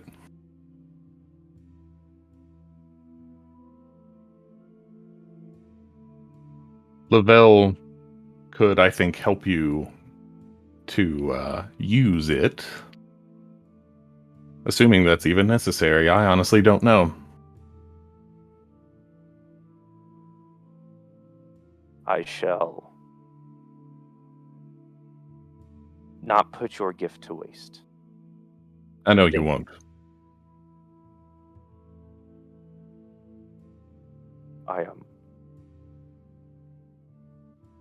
I must pray on this. I understand. Well, break the beast. Break the beast. And that's all Valorant has. Was I around for that, or was that more of a private thing? I imagine it was more of a private thing. I didn't want to just pop in the conversation. Clay, is there anything specific you are doing after receiving the eye? Oh God. Yeah, I guess consult with Lavelle Mm-hmm. if she would have any ideas of. The general response you would get is like, fuck if I know. Put in, see what happens. Okay. Then yeah, maybe the first couple hours after that, you would see him cross-legged with the discs in a circle, the box in the center opened up. The eye shines, if I recall correctly. Mm-hmm. It appears So- like moist as like an eye in your skull would. So it'll just be sitting there, and he'll be hands lifted up, mumbling, praising Shevlin, the stars, family name.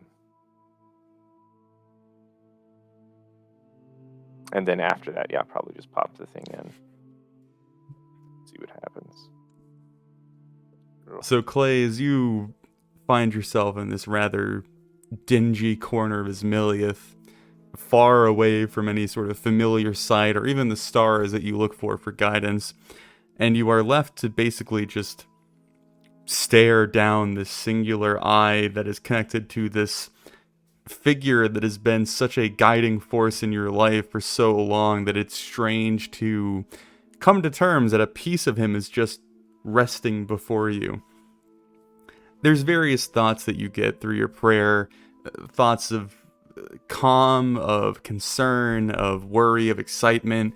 It's very difficult to pin down like an overall energy that you get. But eventually, after tirelessly, going over these emotions again and again, there is this moment of just like, fuck it. And you grab the eye, you raise it to your socket, and as you bring it close enough, you feel it like shifting in your hand, kind of squirming in your fingertips just ever so slightly. It's a bit like more squishy than it has been handling it before.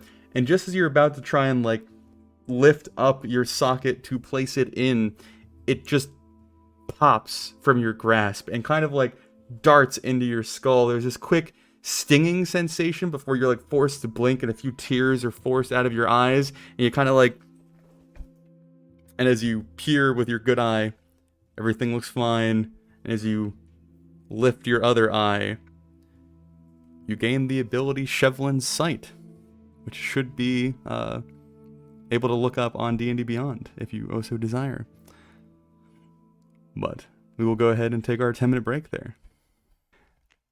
Thor, we are going to hop back to you for a small moment, sir. As you leave Corntomb's Heel, traveling east, catching up with your companions, pushing your traveling speed pretty far, but you are quite able to outmatch the pace of your slower, injured, and laden party members. After a few hours of travel, being alone begins to like set in on you. There's things begin to shift in the shadows, but they're not quite there, and you start tricking yourself and hearing certain noises. There's just this kind of like isolation that makes you very jumpy, to say the least. But as you grow closer and closer to that intersection that you know is coming up, and eventually that hallway does come into view, you are able to see the freshly moved earth and stone that build the barrier that Clay had set up. And I'm imagining Thor can at the very least put 2 and 2 together and kind of figure out what might have happened. I mean, yeah, he's seen it before. Yeah. As you are walking by it, just kind of like out of curiosity, you're just listen for a moment, kind of give me a perception check. You got it, Buster. 20.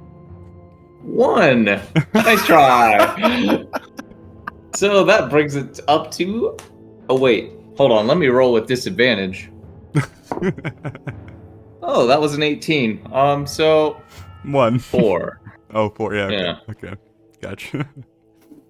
So more importantly, the dice training thing can't make you roll any worse. So That is true.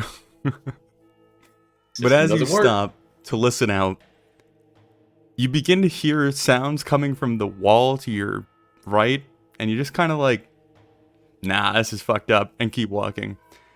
You do eventually, after another few minutes of traveling, hear a kind of distant clattering, this loud banging noise, and it does swell and then approach you from behind. You can sense its direction, and again, it's very difficult to discern exactly what this noise is after it's been filtered by the various walls and angles and corners that it's bounced off of to get to you. But just as you're like turning around to make sure there isn't a dragon breathing down your neck, you spot a yellow eye up in the corner on the wall, and it's just staring at you. What's up, Novin? Can I help you? As you speak to it, you see it kind of like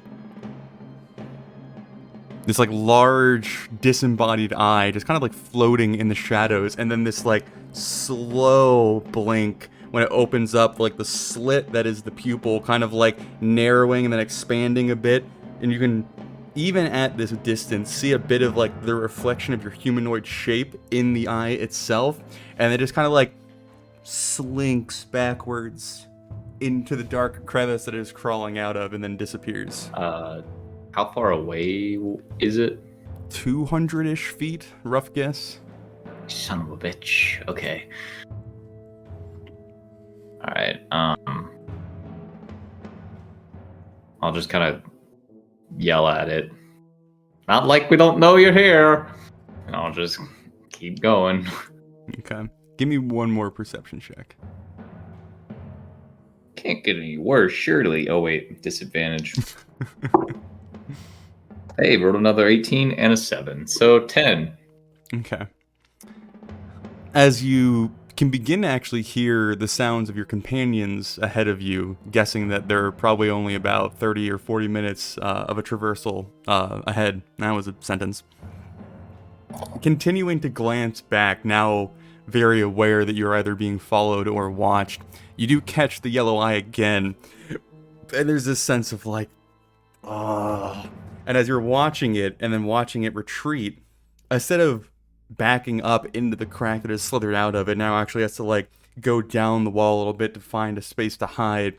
And as it just steps into the light ever so slightly into that the earth flame that illuminates the hallways, you're able to spot its body for the first time. And where you almost kind of assumed the yellow eye to be Novin, instead you spot this strange,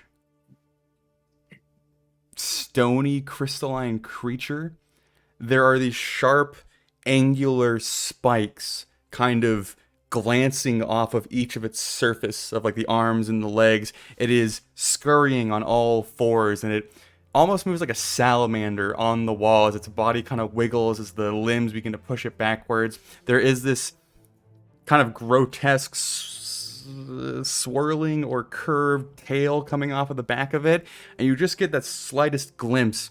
And as the head is moving back into the shadow, you realize there's no face. It is just this massive yellow eye protruding out of the torso with this jagged maw kind of hanging somewhat loose as it just slithers away yet again. Still far away, I imagine. Yeah. Little bitch. All right. I'll just kind of still yell back at it. Still see you. Oh. I'll keep going. But yes, you would now actually catch up with your companions, who I imagine you all are about halfway through your rest, maybe on the tail end of your rest as Thor arrives. Question for you. Mm-hmm. With the information that we gathered from the Shadow Terror, Mm-hmm. would we / I know that is what he's referring to? Give me insight. Somebody else ask these damn questions. Insight. Oh, of course it's a -1. Okay. And disadvantage. Hey, a 1, so 0. Thor's real tired right now. Yeah. Or should stop asking questions and go to bed. Alright, I guess I'll just, run up on them. And is anybody like awake? I imagine somebody's Yeah, I imagine someone's on watch. Yeah. I would just kind of jog up, waving my light ring in the air. Hello. Glad you made it, Thor. Oh, is everybody? We're all awake, apparently. Oh, okay, cool. Yeah. So I have I have news. It's not good news. It's not bad news necessarily. Giggle just kind of like, welcome to the club. Yeah. Well, it's not as bad of news as you give me, okay? I didn't see an army of the undead behind us.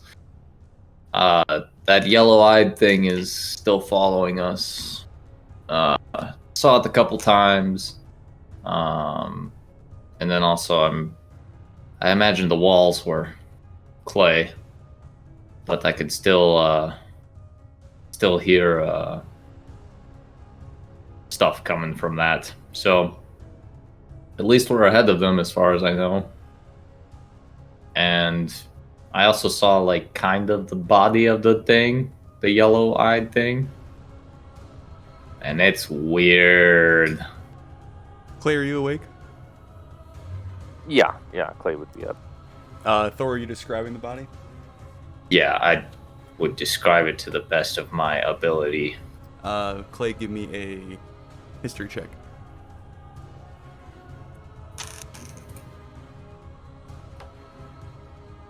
That is an 8. Jesus. Am I Wait, can awake? we use... Yeah, I mean, you just spoke, so I imagine Yeah, you're all awake. Mhm. What about Giggles? Does he have like a natural 20 on his Wait, screen? I can give this a shot too, right? I will let you assist Clay. All right. Okay. Try it again. Oh God.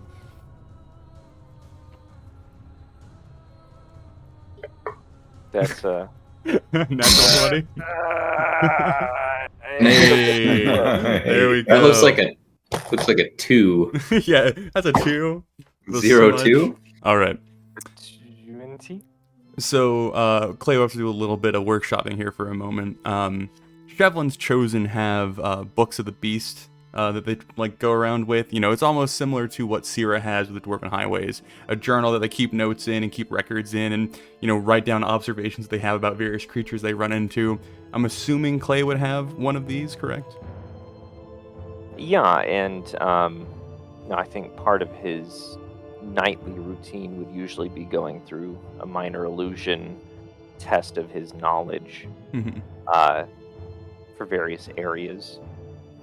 So, as Thor is describing this creature to you, there's like a tickle in the back of your brain where you're just like, it sounds vaguely familiar.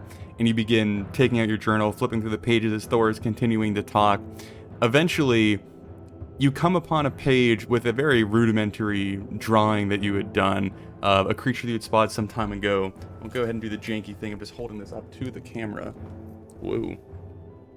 That totally is coming in correctly. Yeah, sure, there we go. Hold it down. Oh, Yeah, I remember looking close at that enough. thing. You recognize it as a Nothic. It is a creature. How do you spell that? Nothic. But the notes that you would have about it, Clay, having interacted with this, or having a member of the Chevron's Chosen who has interacted with this, the general understanding that you would have is these creatures are obsessed with arcane and magical energy, whether that's items or areas or very powerful wielders of magic. They become almost obsessive with it to the point where they lose themselves, some of their personality, some of their memories, their understanding of reality, even in some places. And they become all consumed by this pursuit of arcane oddities, for lack of a better term, or to describe it somewhat bluntly. The thing that is strange to you in this situation is they usually only show themselves when they are pursuing or searching or looking into something that they are fascinated with. These aren't incredibly violent creatures. They don't seek out combat or confrontation. They usually skulk in the shadows. They try to avoid direct interaction with anybody who might harm them. So the fact that this one is following you and seems to be fascinated with you or intent on your group is strange. It's not too far out of your understanding that your party does hold a massive amount of magical shit, for lack of a better term. So there would be various reasons that it might be interested, but that would be what you gather as Thor is describing it to you. Thor, wait. This is the minor illusion one from the book. Oh, yeah, right. I can do that too. I mean, look. Yeah, that's a Nothic. They usually seek sources of magic. I mean, we do have quite a bit on us. I wonder, could it be after the chests? I'm assuming the hammer. It's a creature of the depths, and the hammer was forged here. I mean, it was also not following you, right? That's You didn't true, see it yeah. when you were traveling. No, but that's a good point. Thor, So what do you what, have it? Is it safe? I'll just check and make sure. Yeah, I do. Don't scare me like that. I'll just like hold on to it now. Just kind of constantly keeping a hand on it. Mm-hmm. So what does it what does it want? Usually it just follows things that their strong magical presence, items, sometimes people. They're powerful enough, not always dangerous, but I would never trust one. So like, what is it though? Is it like is it bad? Do we like kill it or? No need to track it down, I think, but be on guard. Also, do they usually have yellow eyes? DM? They would Question? not singularly have yellow eyes. Like, it's not like that's a defining trait. It is somewhat telling potentially that this one does. It would be quite the coincidence if all that just seemed to connect together. The other thing that I don't think I made potentially clear or mentioned during the description is these creatures were once normal mortal individuals, whether they were, a dwarf or a gnome or a human or something, that have molded into this magic obsessed creature. That's what I was going for, Seth. Oh my apologies. It's okay. I'm reading it, so kind of cheating, but it's okay.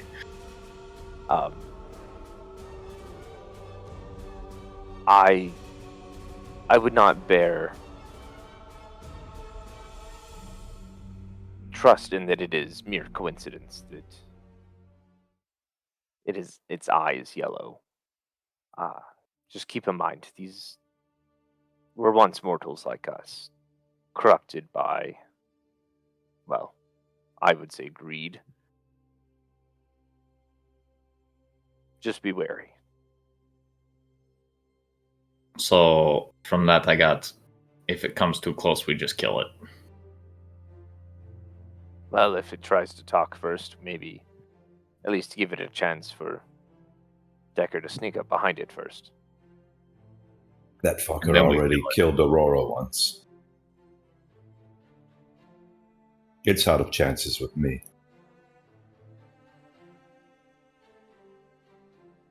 So we kill it. I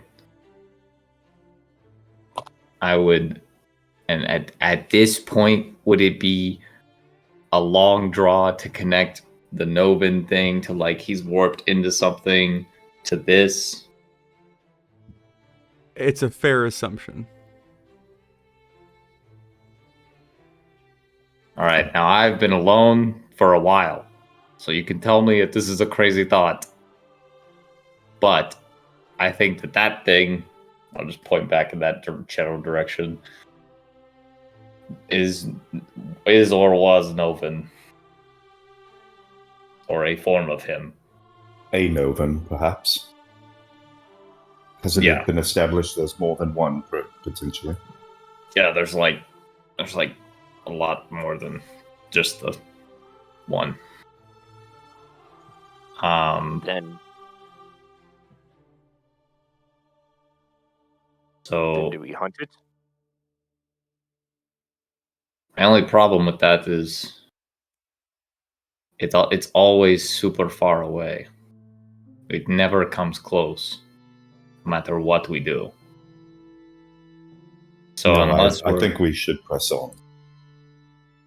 well, I was just gonna say, unless we're gonna like fake camp for a night and pretend to all fall asleep and hope that it comes creeping up on us and then we surprise it, I don't think there's a way that it's gonna come near us, because I mean, from our one encounter with killing Novin, he doesn't last very long.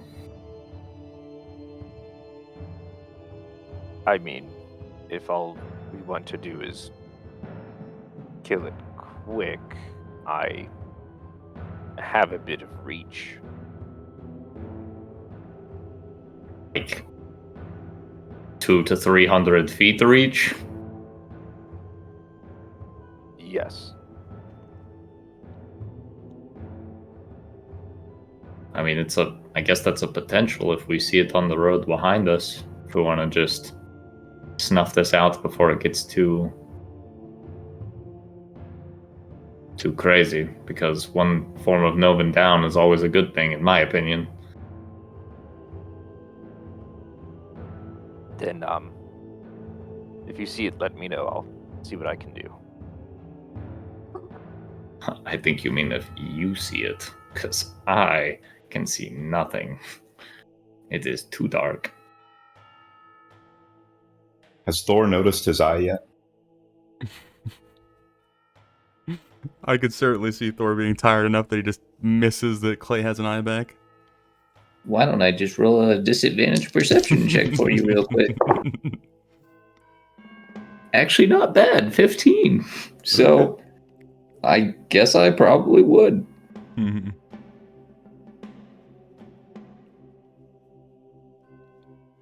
You, and then I'll look at Valorant. You, and you. A impressive health benefit a good night's sleep can provide. So you just fell asleep and that thing just popped into your face? Popped into would be a most apt description. Huh. So how's it feel?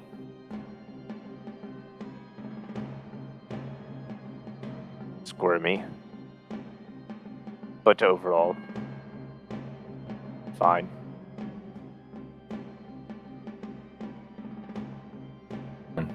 I'll tell you. And I'll just kind of keep walking as I'm talking. Day by day, Jarek's vision just gets worse and worse. None of it's coming through. It's a bad prophet, I guess. War. Yeah, Well, war is here. Shh. Stop talking, God. So is the party continuing forward? Yeah, I would just advise someone to keep an eye out behind us. Does and everyone want to give me a perception check real quick then?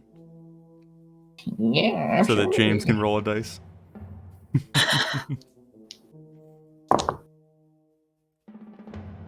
4.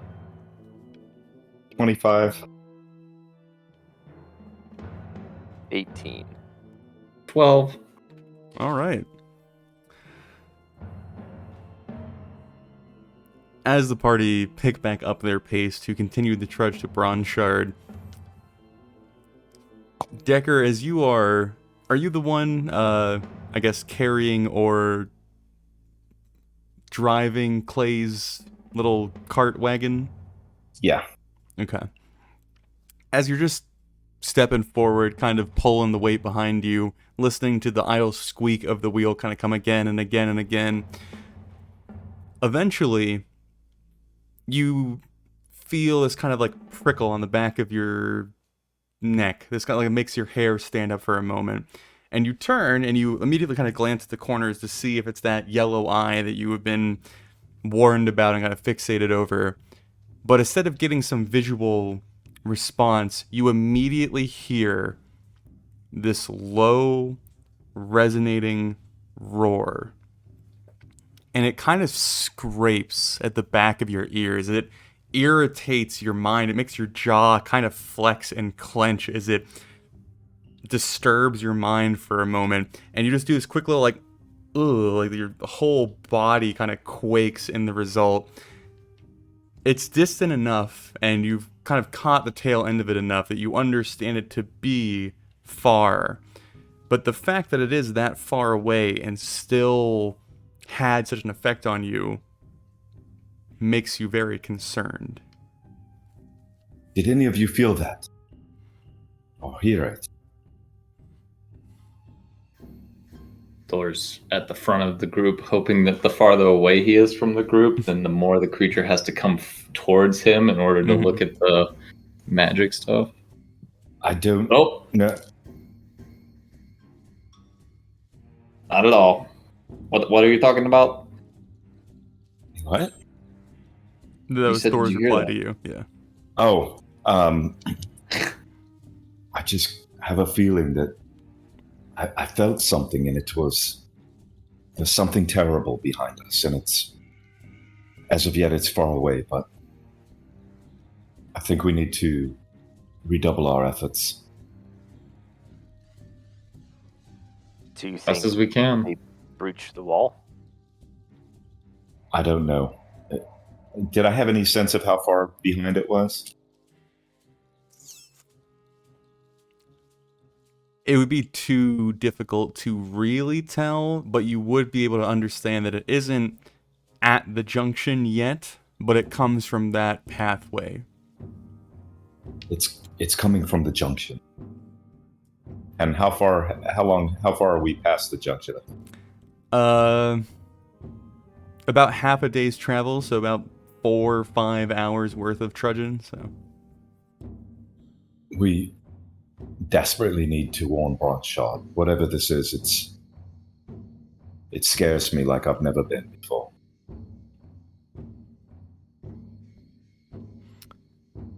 So as the party continue their pace, everyone kind of keeping an eye and an ear out.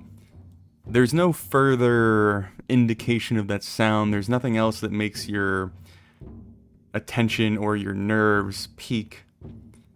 But you eventually hit that home stretch, the last straightaway before you turn the corner and can see Bronshard. And there is this general wash of relief. There is the fact that if you had to sprint the rest of the way, you probably could. And there is just the very faintest amount of comfort in that. You do reach that corner after another lengthy traversal throughout the day. And as you turn the corner, for those of you who traveled here previously, this is a site that is somewhat familiar to you, but I guess to Decker and Clay, this would be something new entirely. As you are looking down the straightaway that leads to Bronshard, for the about 200 feet leading up to the gates that mark the fort of the Pale Legion, the floor of the hallway is just gone. As far as you can tell from the distance that you're at, it's just a bottomless pit that just begins and then stops at the gate to Bronshard. The hallway remaining the same general size, about 100 feet tall and 60 feet wide. On the actual battlements of the wall across the pit, there is a whole line of dwarven soldiers, and you can see various intricate machines of war placed on the battlements, scorpions, ballistas, various implements that you don't even recognize but can understand have a very deadly intent. And there are perhaps about a dozen or more eyes set upon your group who turn that last corner and are staring into Bronshard. It's still perhaps about an hour of walking to arrive at the edge of the pit, but that is what you all are approaching. It's an hour away, but we can see that far. Yeah, it's like, because the Dwarven highways are just long, straight shots, and it's all lit up because of the earth flame that's kind of dotted around it. So you're looking across a massive distance, and you're kind of peering at these things. Like, you couldn't talk to anybody on the wall, but you can see, like, Dwarven silhouettes lining the wall. So, all right. I guess I'll kind of just light and unlight my ring to let them know that there's at least something out there making contact. Anything before actually arriving at the edge of the pit? I would make sure that my colors and crest are displayed, because if I were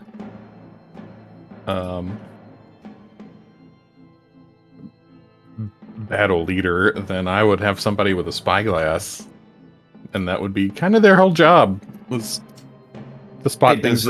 Does the telescope work like the magic telescope? Does it work like a telescope as well? We've gone over this, and I think I've hand waved it here and there, but for this instance, if you want to use a telescope, I will allow it.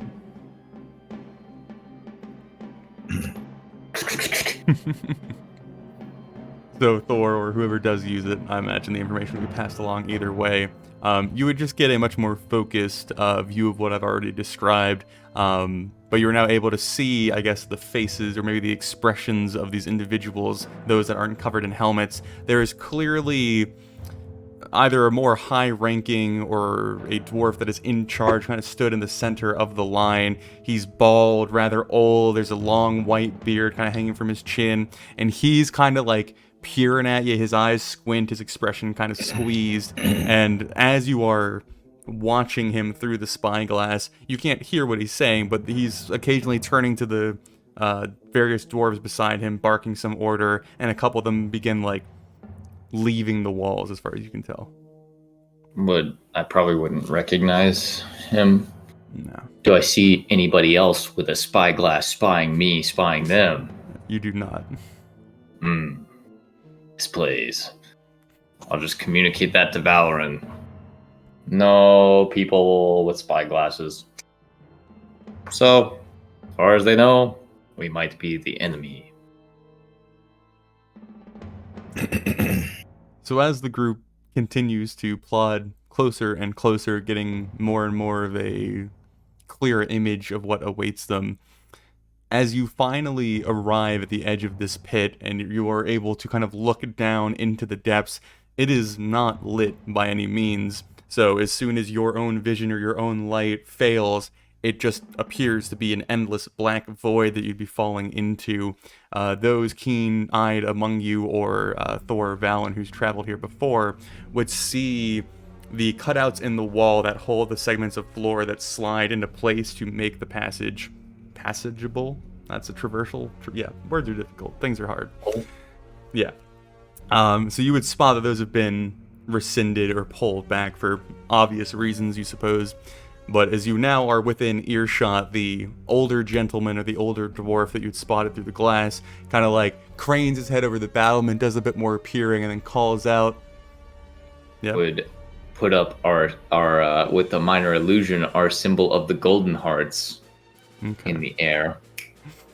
So kind of like, I'm smart. You're that surface group. You came back through here a while ago. That is us. We're the golden hearts. We left one behind, as I recall. Where are you coming from?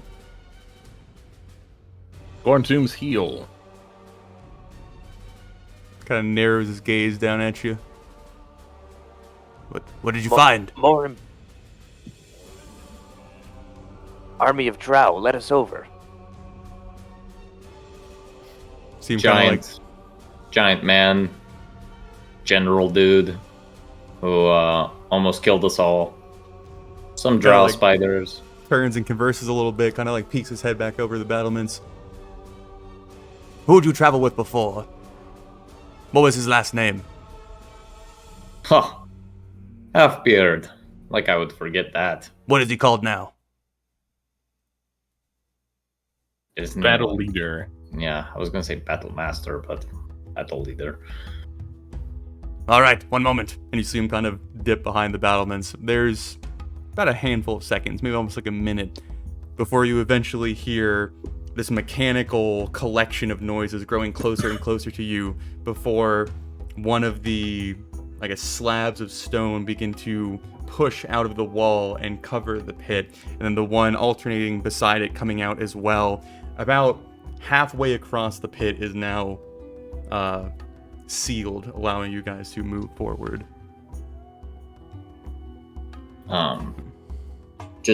I guess we would proceed, but just a general question. Did Sierra say she was going to come behind us? Yeah, so I mean, it's a little loose what the plan is due to not having all the information, but her main goal was to clear the way from folk to here and then go from there, whether she returns the folk or she comes this way or holds Corn Tomb, whatever becomes more vital. I just want Giggles to at some point warn her of what the yellow-eyed thing is. Okay. So that she's aware if it comes after her men. Gotcha. So you guys are allowed forward until there's perhaps another 2 segments left to get to the gate, leaving about maybe a 50-60 foot gap between you and the floor of Bronze Shard. The slabs behind you were pulled away, so you're kind of left in this little oasis for a moment, where you're no longer in the threat of the highway, but you're not quite in Bronze Shard. There is another few moments before the dwarf that you were dealing with before kind of pokes his head up. He's like, Battle leader is coming down. I will let you in once he verifies. Makes sense. Can't be too safe in these times.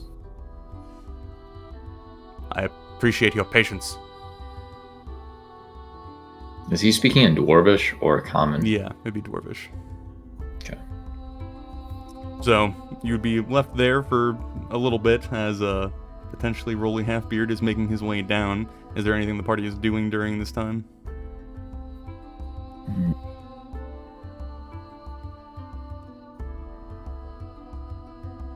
All right. I don't know what else to do. So no. Yeah, no, that's fine. Yeah. So you're left for probably the better part of an hour. For again, those of you who are in Bronchart previously, there's a rather large gap between where Bronchart lets out into the highways and where the city actually begins. There's multiple hours of traversal through like a residential agricultural zone before you reach the third level of Bronchart. So assuming that is being covered by Rolly during this time, you're just sat there kind of waiting. Eventually, for those who are, I guess, paying attention, which would be all of you, I cannot speak currently, you would spot the top of a dwarven head kind of moving past the battlements, this somewhat bronze and gold hue metal kind of shining off the various bits of earth flame that are casting upon it.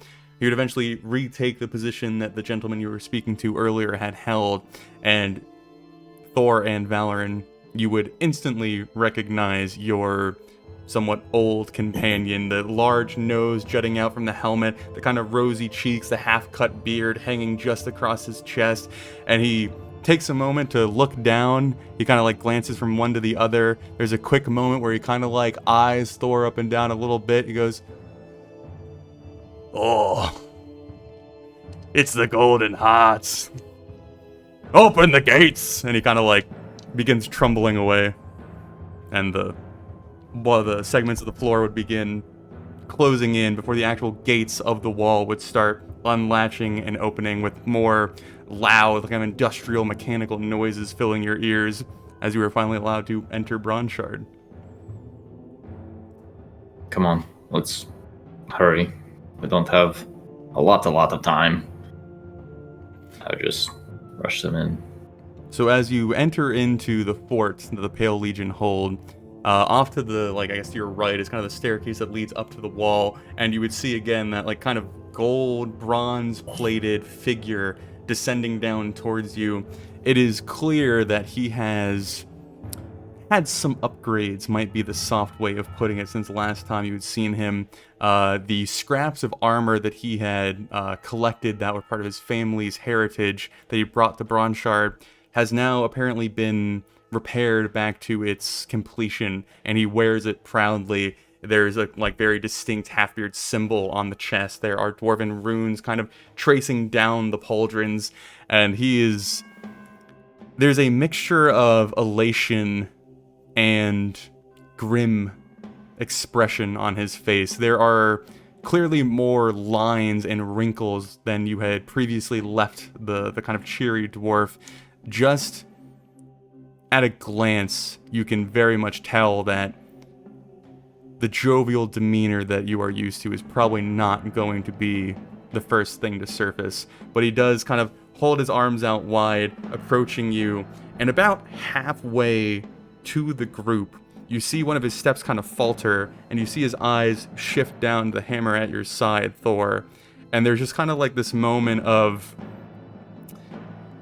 awe. He the voice or the word that he was about to produce sticks in his throat. His eyes kind of narrow down. His body kind of freezes in place for a moment before he just kind of extends a hand and tears his eyes away from the hammer to lock eyes with you. "Well, Thor, it appears that you have fulfilled your word." I try to keep on my promises. Well, it wasn't easy. I think you'll be happy to know that Gorm has been sent into the highways for exile, so we won't be seeing much more of him, Yeah, well, much worse is coming from the highways, so... I imagine that is why you're here. Did Sira find you? I had sent her to gather you. Is she with you? She is back at holding down that area. We expect them to come from an intersection between here and there. I'm sure you know where it is. That's where I think the forces that we met at Corn Tomb were supposed to be going after they made it into Corn Tomb. But he we kind of like begins yeah. listening to you, but would hold up a hand and like, Thor, I'm very happy that you seem to be much more on top of things than you used to be. But there is quite a lot that... Wait. Oh, yes, that's right. He kind of like takes a moment, and there's this quick moment of like recognition and then sadness where he reminds himself that Jarek is not with you. Like there's this like moment where he kind of goes to find that other quarter of the group but fails, and then he would find Clay and Decker and then the other various companions you travel with, and then approach and speak to Valorant at this point. Well, I see that you've been adding on to your collection, Lord Valorant. Unseemly for a count to travel without an entourage. You do enjoy having some morale boosters behind you, don't you? Well, I would never tell them that. Well, perhaps we'll finally get you to remove that stick out of your ass. Well, we're going to need it to hit Drow with. Introductions in order. Yes, well, this is Clay Deeploam III. He is one of Shevlin's chosen, and he has Shevlin's eye in his head. Wink. And this is Decker Caspian. He is the son of an alderman from Liamis, and he was there when Kraylin exploded. I don't know who has... Right away. I'm uncertain who has more news, you or I. There's quite a lot to go over once we return to Bronshard, but I am very happy that you can fill my role with stout individuals. There is much to discuss. Bronshard will soon come under siege. I figured as much. We have been making preparations, but we were rather uncertain of the extent. And I would just, at that moment, I would interject.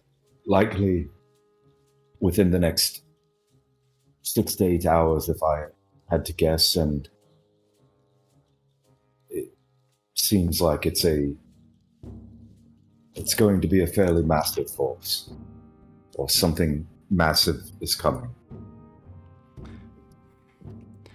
Well, let us return up to the city. We have already evacuated all of the residents beneath the city walls, and everyone is hunkering down. And then we've also had reports of issues among the surface. Giles apparently has fallen, which is a whole other ordeal that must wait.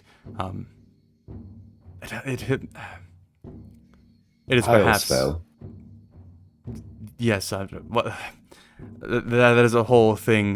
There is somebody here that very much wants to meet you, and I imagine you would be very intrigued in meeting as well.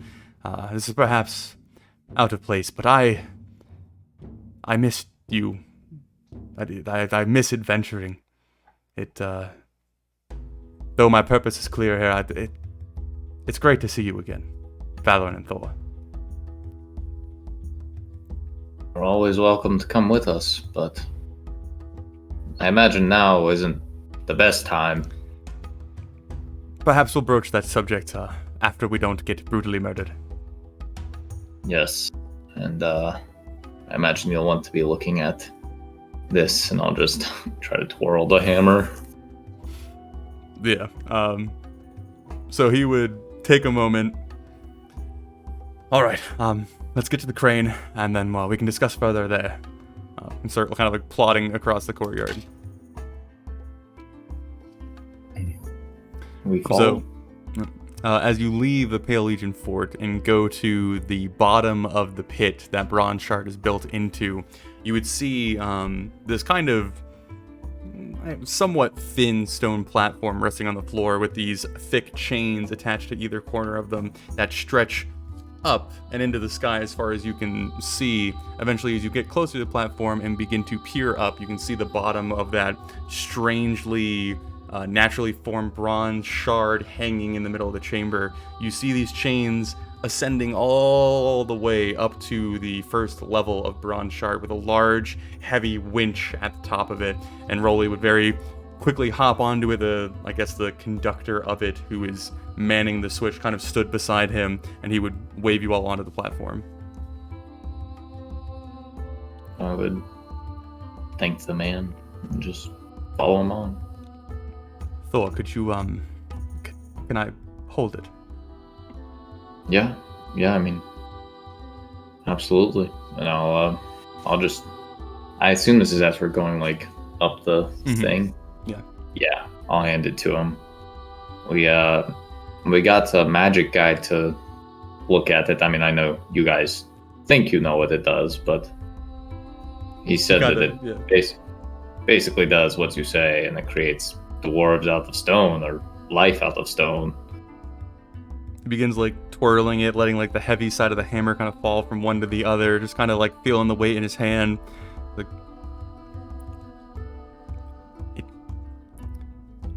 the mother truly has blessed us.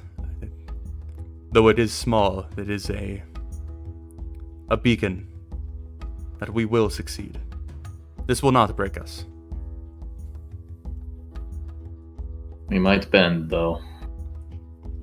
Well, bending over is our specialty.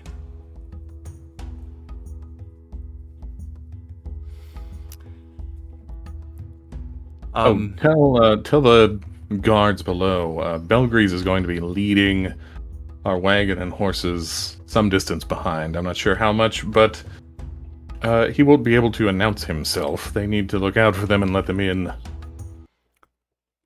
I will certainly put the message across. Yes, certainly.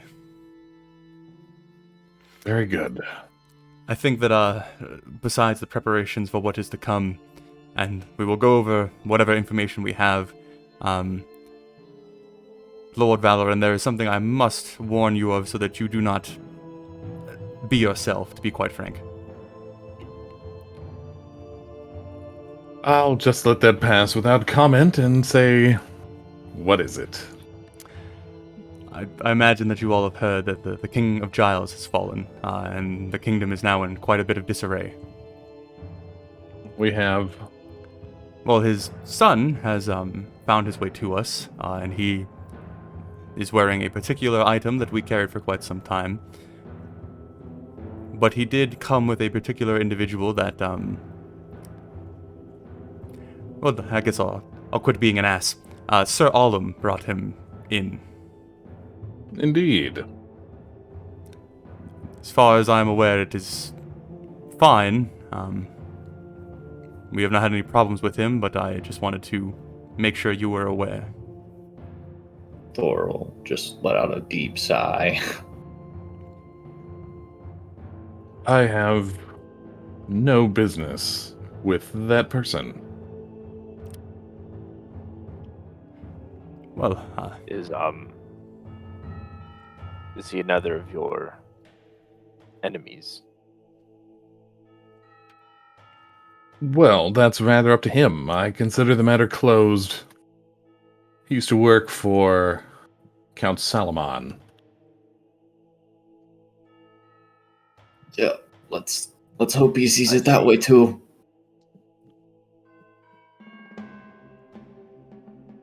Well, I suppose he moved up in the world, serving a prince now. Well, potentially king. Rolly, at this point, we kind of look between like Clay and Decker and the rest of the group, and I imagine that they are all aware of what's going on and what we are fighting against. I mean, Indeed. They're holding. In fact, by now they may know more than you do. Well, as I said, I have quite a bit of information on my side as well. Us dwarves haven't just been sitting on our asses for the entire time you've been gone. Thanks to me, mostly, to be fair. I have heard a story or two about that. Yeah, so there was a day that I was even as big as you, Thor, if you can imagine it. Now that I would be willing to pay to watch. Well, they're constructing a mural of it. Perhaps once they're done, you can witness my greatness. I'm glad you picked up a pointer or two about making an impression. It is much easier to get to the point when you can just threaten them with lots of legal troubles and potential exile, and yeah, much better than I'm Rolly. Oh, who's that? Oh no, I'm Rolly Halfbeard. Well, who's that? Well, I'm the fucking battle leader. Shut the fuck up. Yeah, I mean, if you have a title, it goes a long way in proving your points. Yes. Well, to give you a bit of hope, the Golden Hearts are very well known. Kind of looks up to make sure he has time. He's like, it's sad that he's not here to appreciate this, but in the ghettos, there is now a tale, a song sung about a very ferocious, conniving human that has spread quite fiercely. Man, he just doesn't die. I mean, he really knows how to live on.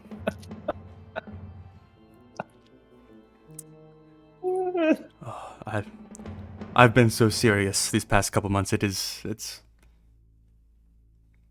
I very much appreciate your return here, especially given the circumstance. I feel we almost had no choice. Oh, all right. And the platform kind of like finally arrives, and the general feel of Bronshard in its current state is just commotion. There are barrels and wagons and people and supplies and citizens and banners and everywhere. Things are moving, people are bumping into each other, people are kind of clamoring over each other. It is clear that this is a city in the throes of desperate preparation. There's just somewhat chaos presented to you as the platform reaches and the gate kind of swings open to allow you all to step off. But I'll actually throw up the Bronshard map. It's been a while. Been a while. It's been a while. There we go. And I guess I will move you guys because you were not at the temple. We'll put you right up there. Yes. Middle piece is still afloating. Welcome back to the first level of Bronshard. One of the things that you would be able to clearly see from your position on the platform is glancing down to the gate that eventually leads to the massive bronze door that the surface knows Bronshard for. You would see that interior gate is closed and armed and prepared for a siege, and the actual surface doors have been closed. All of those spiderling mechanical fingers that like stretched out to support it have all curled in and rotated to allow it to fully seal, and it is more or less as thick as some of the parts of the mountain are above the cavern that holds Bronshard. So basically everywhere that you look, it is clear that the city is attempting to be as prepared as humanly possible, or as dwarvenly possible. But yes, as you step out from the platform and kind of try and find a place to stand where you aren't going to get barreled over, Rolly would kind of bow his head and kind of like reassure his grip on the hammer. Well, we can either go to my chambers up in the castle, or we can go down to the chosen children at the temple. They have a lot of information. Or if it is potentially more worthwhile to prepare for the siege, we can discuss tactics or approaches. There's quite a lot to do and quite a lot to cover, and not enough time, as per usual. Just tell me what you want, and we will work for it. Well, first I think we should discuss securing these chests of ours. Are those the things? Oh yes. Yep. We're gonna have to have many drinks and go over everything. They would probably be most secure in the council or in the council building. that would be the last place to fall during a siege, so we can go there first. Lead the way. As you begin to like step into the city itself, or the roadway itself, a small detachment of the interior guard of Bronshard kind of break off from the position that they were waiting at and start clearing the road for Rolly as he begins to walk. They start pushing people to the side. They start kind of like scurrying people and then holding them at bay as he just kind of like confidently begins striding straight through the pathway towards the council, leaving you guys enough room to kind of follow in his wake. And it is, again, very clear that the position or the reaction that you would get in Bronshard has shifted quite drastically. There are plenty of people that even in the commotion of the city right now kind of stop. If you can kind of like tilt their head as you walk by, many of them almost like recognizing Thor. There's a few people who are like, begin like trembling off even further. But yeah, unless any other conversation would take place, you would be brought to the council. The gates that are guarded there would very openly let you pass. And inside the actual interior wall that holds the council building, there'd be a lot less like violent commotion. There'd be a bit more room to kind of function and maneuver. But Roy would continue kind of leading you towards the large building that you assume holds the various chambers. How many concubines have you taken? If you say a number less than 4, I'll be very disappointed in you. Lord Valorant, I have become quite the serious dwarf in my time here, so given my track record with women, I decided that would be best to wait until I save the world. Do I believe him? Give me an insight check. Do I still... Okay, now do I have disadvantage to... I don't know what level of exhaustion I'm at anymore. You've had 2 long rests, so you should be good. Okay. Because I didn't know... Because I only slept once, and then you had me meet up with them? Yeah, I got you. There's enough time in there to put 2 long rests, you're fine. Okay. Then I will reduce myself. Okay. And... 13. Okay. As far as you can tell, he seems to be telling the truth. There is the presence that he has, or the determination that he holds, certainly does help bolster his declaration that he is no longer worried about kind of frivolous things and is very focused upon Bronshard and the people within it, and the mother, who is also a very big force behind his new approach. So yeah, as far as you can tell, he's telling the truth. Master Halfbeard, Battle leader. if you can... Battle leader. No, I'm Halfbeard, fucking with you. I don't care. It's fine. Fine. Rolly, if I may. You did give information on Giles. Have you heard anything of the Kingdom of Folk? How do they fare? Well, the last thing that I heard, I was communicating with Stira, who I guess you were traveling with. She was attempting to persuade or befriend folk on behalf of the dwarves. I don't know how well that went. But there are various economic and political reasons for folk to be connected to Bronshard. But they're safe as far as you know. You probably have more updated information than I. Okay, I didn't know if you'd gotten any information from the surface. Once we close the doors, we've had very limited information. Don't you have another entrance to Bronshard? We've closed off the surface, and we closed off the highways. I see. What of the armies? The skeleton armies approaching? No. Oh boy. Battle leader Halfbeard, It's quite the mouthful. you may want to start that drink now. I fear the surface is not what you remember it. Well, we were weary of the Empire attempting to push the advantage, but it appears there is more than that. You could say they have reinforcements, potentially. Yeah, Right. the Empire is the second wave. In a sense, the battle for Asmiliath will begin here.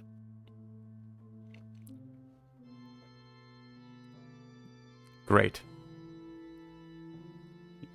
You may want to take those concubines while you have the opportunity. And if you don't use them all, I never been with a dwarf before. Are you asking to borrow a concubine? He doesn't need them. Decker, this is a man you literally just met. I feel like I've known him. Decker, if we're about to Some die time. and you really want to be with the dwarf, I am happy to assist. He's a good man. But for now, we'll take care of more important things. You better make sure what he means by that before you agree, Decker. I see that you haven't gotten any slower, Lord Athelbane. Oh, no. No, I am broadening my horizons all the time. Perhaps we can finally put that tattoo idea to use. Perhaps. Anyway, you get me quite distracted. Let us step inside. He would Lance Decker would be like, keep on topic. he would lead you into the Mountain Guard Council building, which is, as the first level of Bronze Shard, is kind of built around truly this ornate, presentable, kind of indulgent architecture. Every capability or craftsman that could be used to enhance this extravagant building has been done. It is just a absolute astounding piece of structure to step into and then observe the interior of. There are statues and busts and murals and weapons and armor just kind of scattered across the walls, hanging from the ceiling. There is just this grandness to the building that kind of like makes even you feel important, even though you don't belong to this. You're just like, yeah, we're in this shit. This is cool. But as you were brought inside, you would step past a few different smaller, I guess, rooms or parlors might be a good description for them. And he would very directly start charging you towards the back of the building. You would pass by these large doors that when you glance inside, you would see this circular room that has like a lowered speaking area where you assume the council actually meets. There's various like thrones kind of lining a circular raised area around the center. There would be also the different sigils of the houses kind of hung above the chairs that represent each large council member of Bronze Shard. But you would trudge past that, and there would be these very thick metal doors that almost kind of are a smaller model of the surface door that close bronze shards off entirely, built into the wall of the actual, I guess, mountain as far as you could tell. And those would be opened up by guards, and you would start descending further into the earth, kind of out of the city and into more of a cavernous feel, almost kind of like a smaller version of the Dwarven Highways. There are tons of different like shelves and I guess what would you call them, like lock boxes or small rectangular doors with locks set upon them, set into all the walls. It is very clearly some sort of like vault or treasure room or I guess like a bunker of some sort. And he would begin dutifully still charging you guys even further, go through another pair of doors before leading you into what is most certainly the wealthiest spot in Bronze Shard. There is gold and silver and ornamentation and rather ancient and delicate looking bits of like statues or decoration kind of splattered across this small area, and there is a singular hole with like a trap door entrance set into the middle that he would come up to, heave it open, and there's about a 3 or 4 foot deep hole that's circular, about 5 feet wide, and that seems to be empty, almost in preparation. It's like, I imagine they'll be safe in here. I must admit that I am somewhat relieved to be setting these things down for a time. Well, if we lose them here, then we have a lot more problems to deal with than not having the pieces. I can imagine you'll be insulted that I even asked, but I assume there are magical wards on this vault as well. Just about anything the dwarves could summon up is protecting this chamber. All right then. Can an invisible person get into it? Well, there's Like if various the doors open? alarms set in place, so I imagine they would trip one of them. Okay. I'm just making sure in case somebody's following us or something. And absolute worst case scenario, we can fill the chamber with molten metal. We did try that on one of the pieces. I do not recommend it. Well, I don't think we'll be around to witness that, Sir Deeploom. Seems like a final failsafe, if you will. There to melt the person, not the item. Anyways, Shall we return to my chambers and we shall go over anything regarding the incoming force? what? Don't suppose you could send for some refreshments while you're at it? Has your palate been hardened, or do I need to fetch wine again?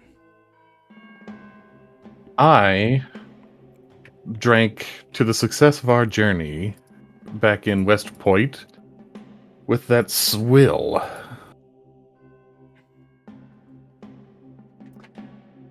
Then I will certainly get some refreshments for us. Is anybody else of a dainty disposition? I mean, water. Is that too much? I don't know. The bartender looked at me like I was crazy. I mean, I've never been among the dwarves before. I'll have whatever is customary for our guest. Oh boy. Deeploom, you're short enough. We'll just count you as a dwarf. That sound about right? Well, fuck you. And, cheese, please. I will see what I can do. But yes, gentlemen, and begins like kind of leading you out of the vault. Take one last look as we're on our way out at the hole that the chests are in. Mhm. Just not trying to do anything, just You see a shadowy hand drifting across the floor. Like when you leave your baby at daycare or something for the first time. Mhm. And you're like, oh, I'm not going to see that for a while. No, it's like parking your car in like a vacant parking garage, and you're just like, my converter should be here when I get back. But all right. But yes, you would eventually be led back up to the surface, and then into his chambers, which are blanketed in various bits of parchment, messages, notes, accounts, ledgers and books and journals are open. It is rather obvious that there has been quite a bit of research or just general, I guess, like upkeep done in this room. There's lots of stray like food trays and cups and casks of spiral down ale kind of neglected off into the corner that have been drained a long time ago. But you would all be led in there. He would kind of push a few books aside to give you all places to sit. He would gesture or call upon some of the servants and the guards outside to start grabbing various refreshments and food. And then he would sit behind his desk, which is this large bronze slab with kind of like a softer, almost like fabric surface kind of placed across the top of it. He'd hunker down, kind of like look into a cup that still has a few dregs of spiral down in it, just like quick swish, put that down, and all right. The defense of the city seems the most pressing matter. We shall discuss what you know and what I know. Well, we've liberated, at least for the time being, Cord Tomb's Heel. That's the route that we took to get here. It was being held by a platoon, let's say, of drow riders and a rather unpleasant eyeball giant creature. It seems that the ilk of Mingrom have left their home, as far as I'm aware. So it would seem. I feared the worst when we heard that Beg Mulder was no longer in communication. I imagine they are dealing with a very similar problem. Forces of Mingrom are being led by some sort of creature called Blackspine. Does it mean anything to you? Not to me, but I can certainly let Dong Rigador know, have him look through the archives and see if that comes up anywhere. And from what we've been able to determine by the communications we lifted off of the dead bodies, they will be sieging Bronshard from the east and the west very soon. Well, east or west, they're still marching through the pit in the Pale Legion. How deep is that pit? That's an excellent question. I've never tested it myself, but I can certainly figure that out. I think it's safe to say that it's deep enough that you don't want to go in there. As he's speaking, one of the servants kind of like comes in and kind of like makes sure that they're not being ushered out and starts setting like trays on whatever surface is not currently covered. And he would kind of grab the servant to the side, be like, and you hear like a few whispering and Dongrador and Black Spine, and then the servant races off. Well, it appears that we have a force approaching from the highways and a force approaching from the surface. If it's Duragar and Drow, they have those strange, twisted creatures that are half spiders or some shit. That will be a problem. But we have our various equipment set up down there. And the Pale Legion is certainly ready for a fight. There's a lot of frustration amongst those. Mark, the Master Halfbeard, they're called Driders, and as Clay can attest, they're excellent marksmen. I made the mistake in our last confrontation of not taking them out first. Don't repeat my mistake. If they're even moderately intelligent, I imagine their first goal would to be covering the pit or releasing our gate. Because once that is down, then their approach in the bronze shot is much more open. It seems paramount to keep that tucked away, I imagine. How long can Bronshard hold out in siege? I've been looking over the numbers, and we've been getting an account of how many citizens we have. We've been updated that in quite some time. But the general understanding from the various scholars, 3-4 months before we start having to do half rations, and then perhaps a couple more months past there, but then the populace would be rather unruly. Well, and by that time, the armies of undead that are approaching on the surface would most certainly be here. Is there another way out of Bronshard, a secret way? We have the 2 points specifically for this reason. There is very limited ways in and out of Bronshard, which makes defending it very easy, but escaping it rather difficult. Even for a small force? When there are cracks in your defenses, it's very easy for the enemy to make those holes. So it's a good defensive strategy to not have a secret entrance of any sort. I'm somewhat concerned about the undead army that you were discussing, I feel as though I shouldn't be concerned about them because I don't see how they would get through the door. But I don't imagine them marching here without some idea or plan to get around that. I may recommend keeping extra caution around whatever air shafts you may have through the mountain. There are thinner parts of the roof that I suppose they could try to get through, but that is still a rather arduous task. And the terrain up there is mostly impassable. Where does... Unfortunately, they're already dead and do not fear.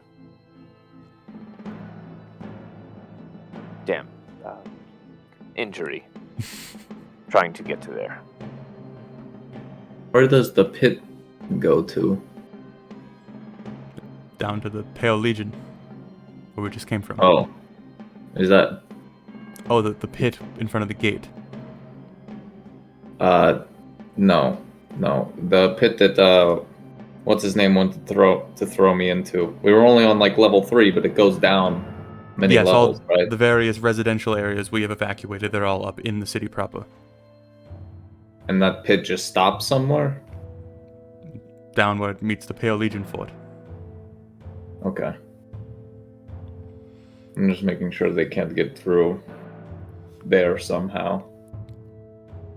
The reason that Bronze Shot is rather difficult to take is even if they do get past the Pale Legion, we have multiple gates and walls and defenses that they would have to fight upwards through to get to the city. As reassured as I am by that, I don't think that we can afford to sit here. We have to break the siege. We can't sit here for months. The undead that are coming from the surface could simply wait. They don't even have to try to breach the city. Whoever's controlling them might have more of a timetable than the undead themselves do. There is also the issue of the Nothic down here. Potentially an incarnation of Novin. I would say of feel all the that things that... Sorry. You're much more important than I. I could debate that, but I think that Nothic might be the least of our troubles, given the armies we're sandwiched by. Is it just me, or does it feel like a coincidence that potentially Novin is now mixed in with the problems we are currently facing? Yeah, I'm sure it's a big coincidence. We have crossed the land of the dead itself to withstand Toradan. I have ceased to believe in coincidence. There is something to the fact that this is coordinated. You don't get assaulted from the surface and from below on the same day by chance. Yes, which means that they have a plan of some sort, and we don't know it yet. And whatever timetable they are on, I would guarantee that ours is shorter. Is there... I mean, if I've heard correctly, that hammer is of some significance to your people. Yes, that will certainly be something I look into, but considering how short of a time we may be dealing with, I don't know how proficient I can get with it. Well, you talk about coincidence and timing. The dwarves are reunited with that hammer on the eve of this battle. Maybe you should look hard into that. It will certainly be put to good use, I assure you. I will not be sitting here waiting for a fight. I will take it to whoever comes for Bronshard. Battle leader. The great spike in the center of your city. your mages, do you think they could liquefy it if needed?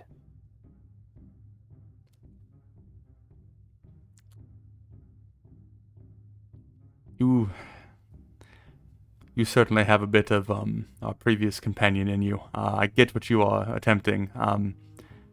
Possibly. It wouldn't make me very popular, but that doesn't quite matter. Could your mages teleport our party out of Bronshar? Perhaps. I know that we have certain limitations to prevent people from getting in and out, but I imagine those could be lifted or adjusted if need be. That's good.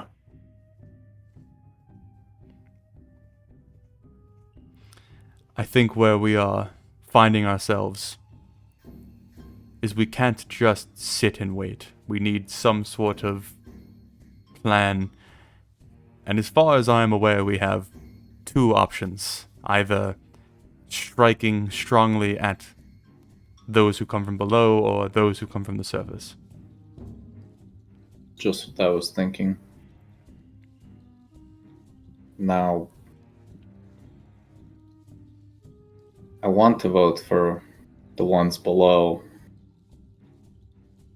because you wouldn't think the ones above would be able to get in. But then I think, is that what Novan would want you to think? And then the ones above you are actually the ones you should be attacking, and the ones below you are the ones you should not be attacking.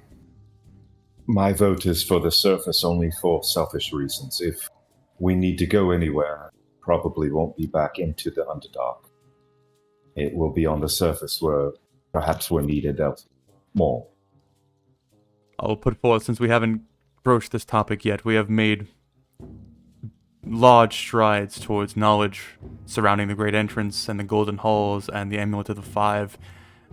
With this, and he kind of holds up the hammer and kind of like takes a second to appreciate that it is in his hand.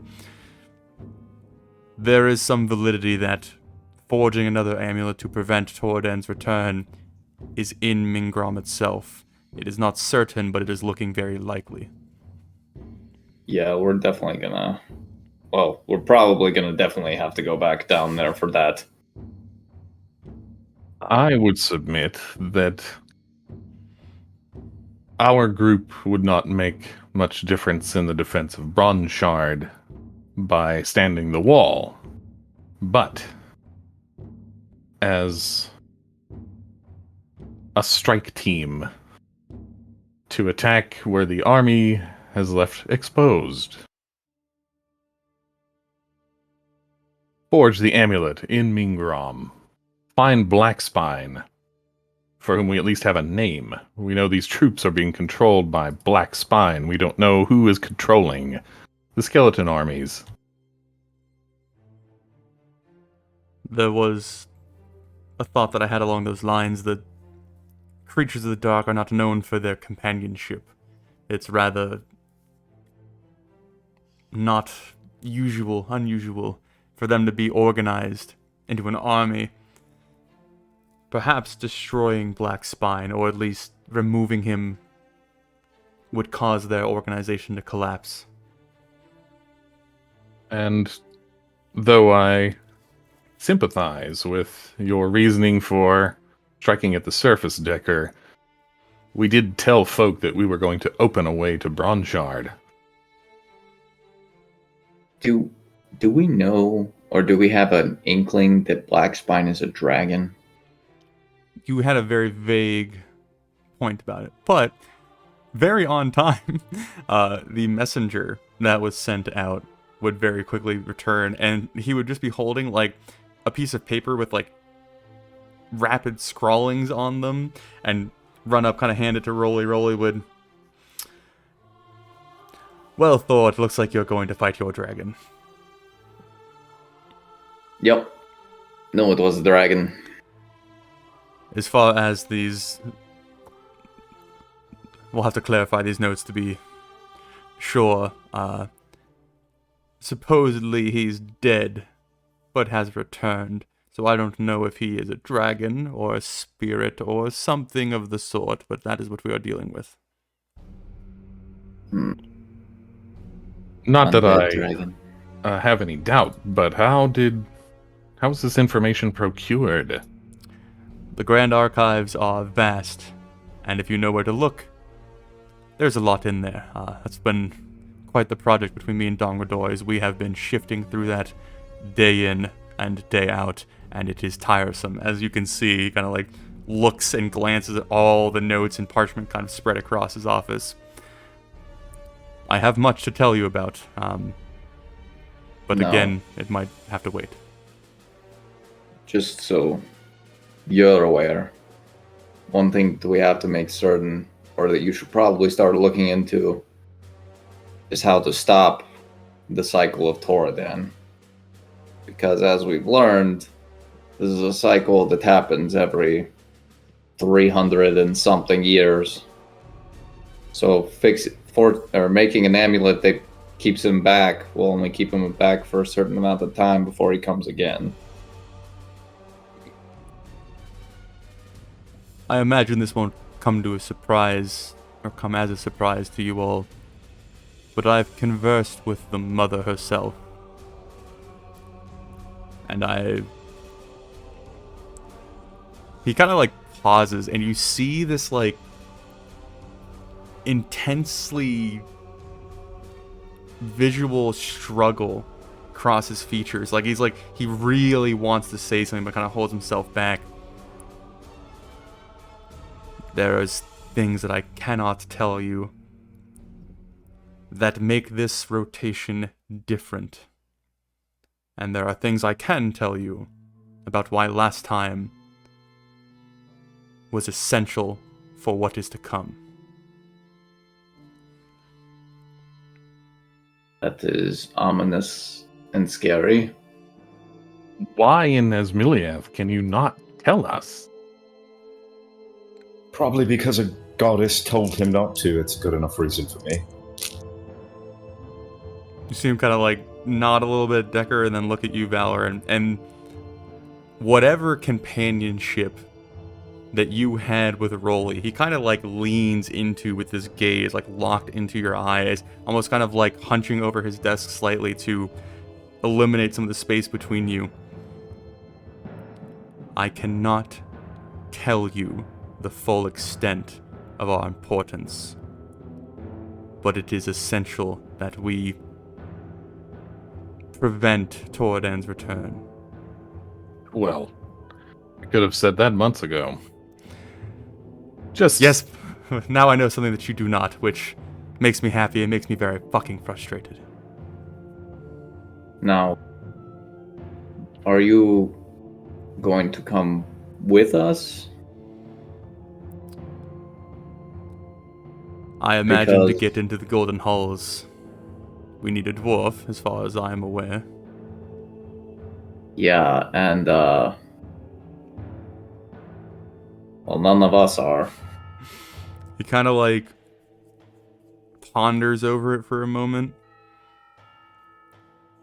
My place is here in Bronshard, but my task is to...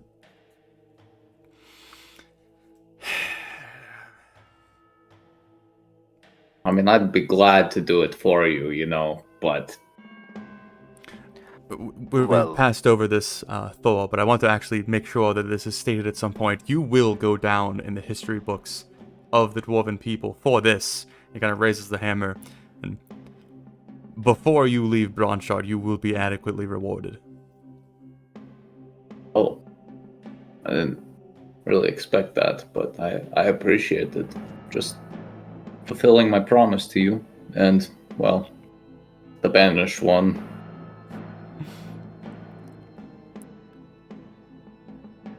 I don't know what the right decision is as far as me coming along is. I would feel better if my city was not under siege.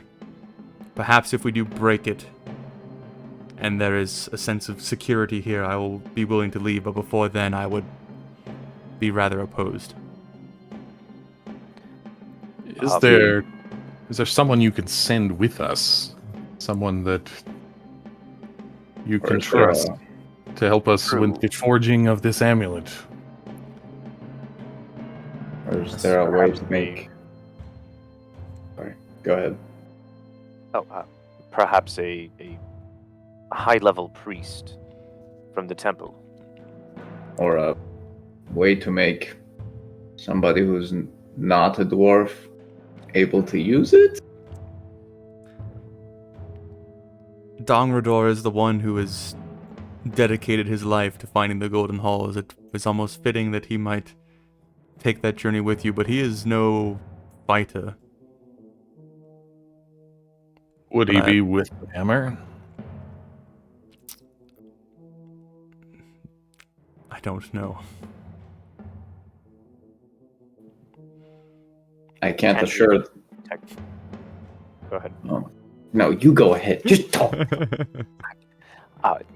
Can he defend himself? We cannot guarantee survival. Yes, if you Of wanted to course, steal a but- concubine, it would be from him. He's very proficient with batting off the ladies. Then if he can accept the risk, perhaps that is our, fastest solution. I think while we have the time, we can contemplate the many ways to hopefully solve that issue. But that's just a back burner thing for right now. We still have to get through the, massive army coming through. So as far as I'm aware, the plan is to have you seek out Blackspine and take him out yourself while we defend.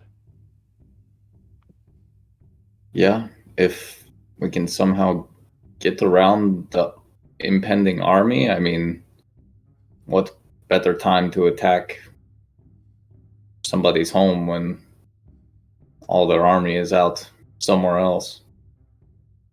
You don't have a back door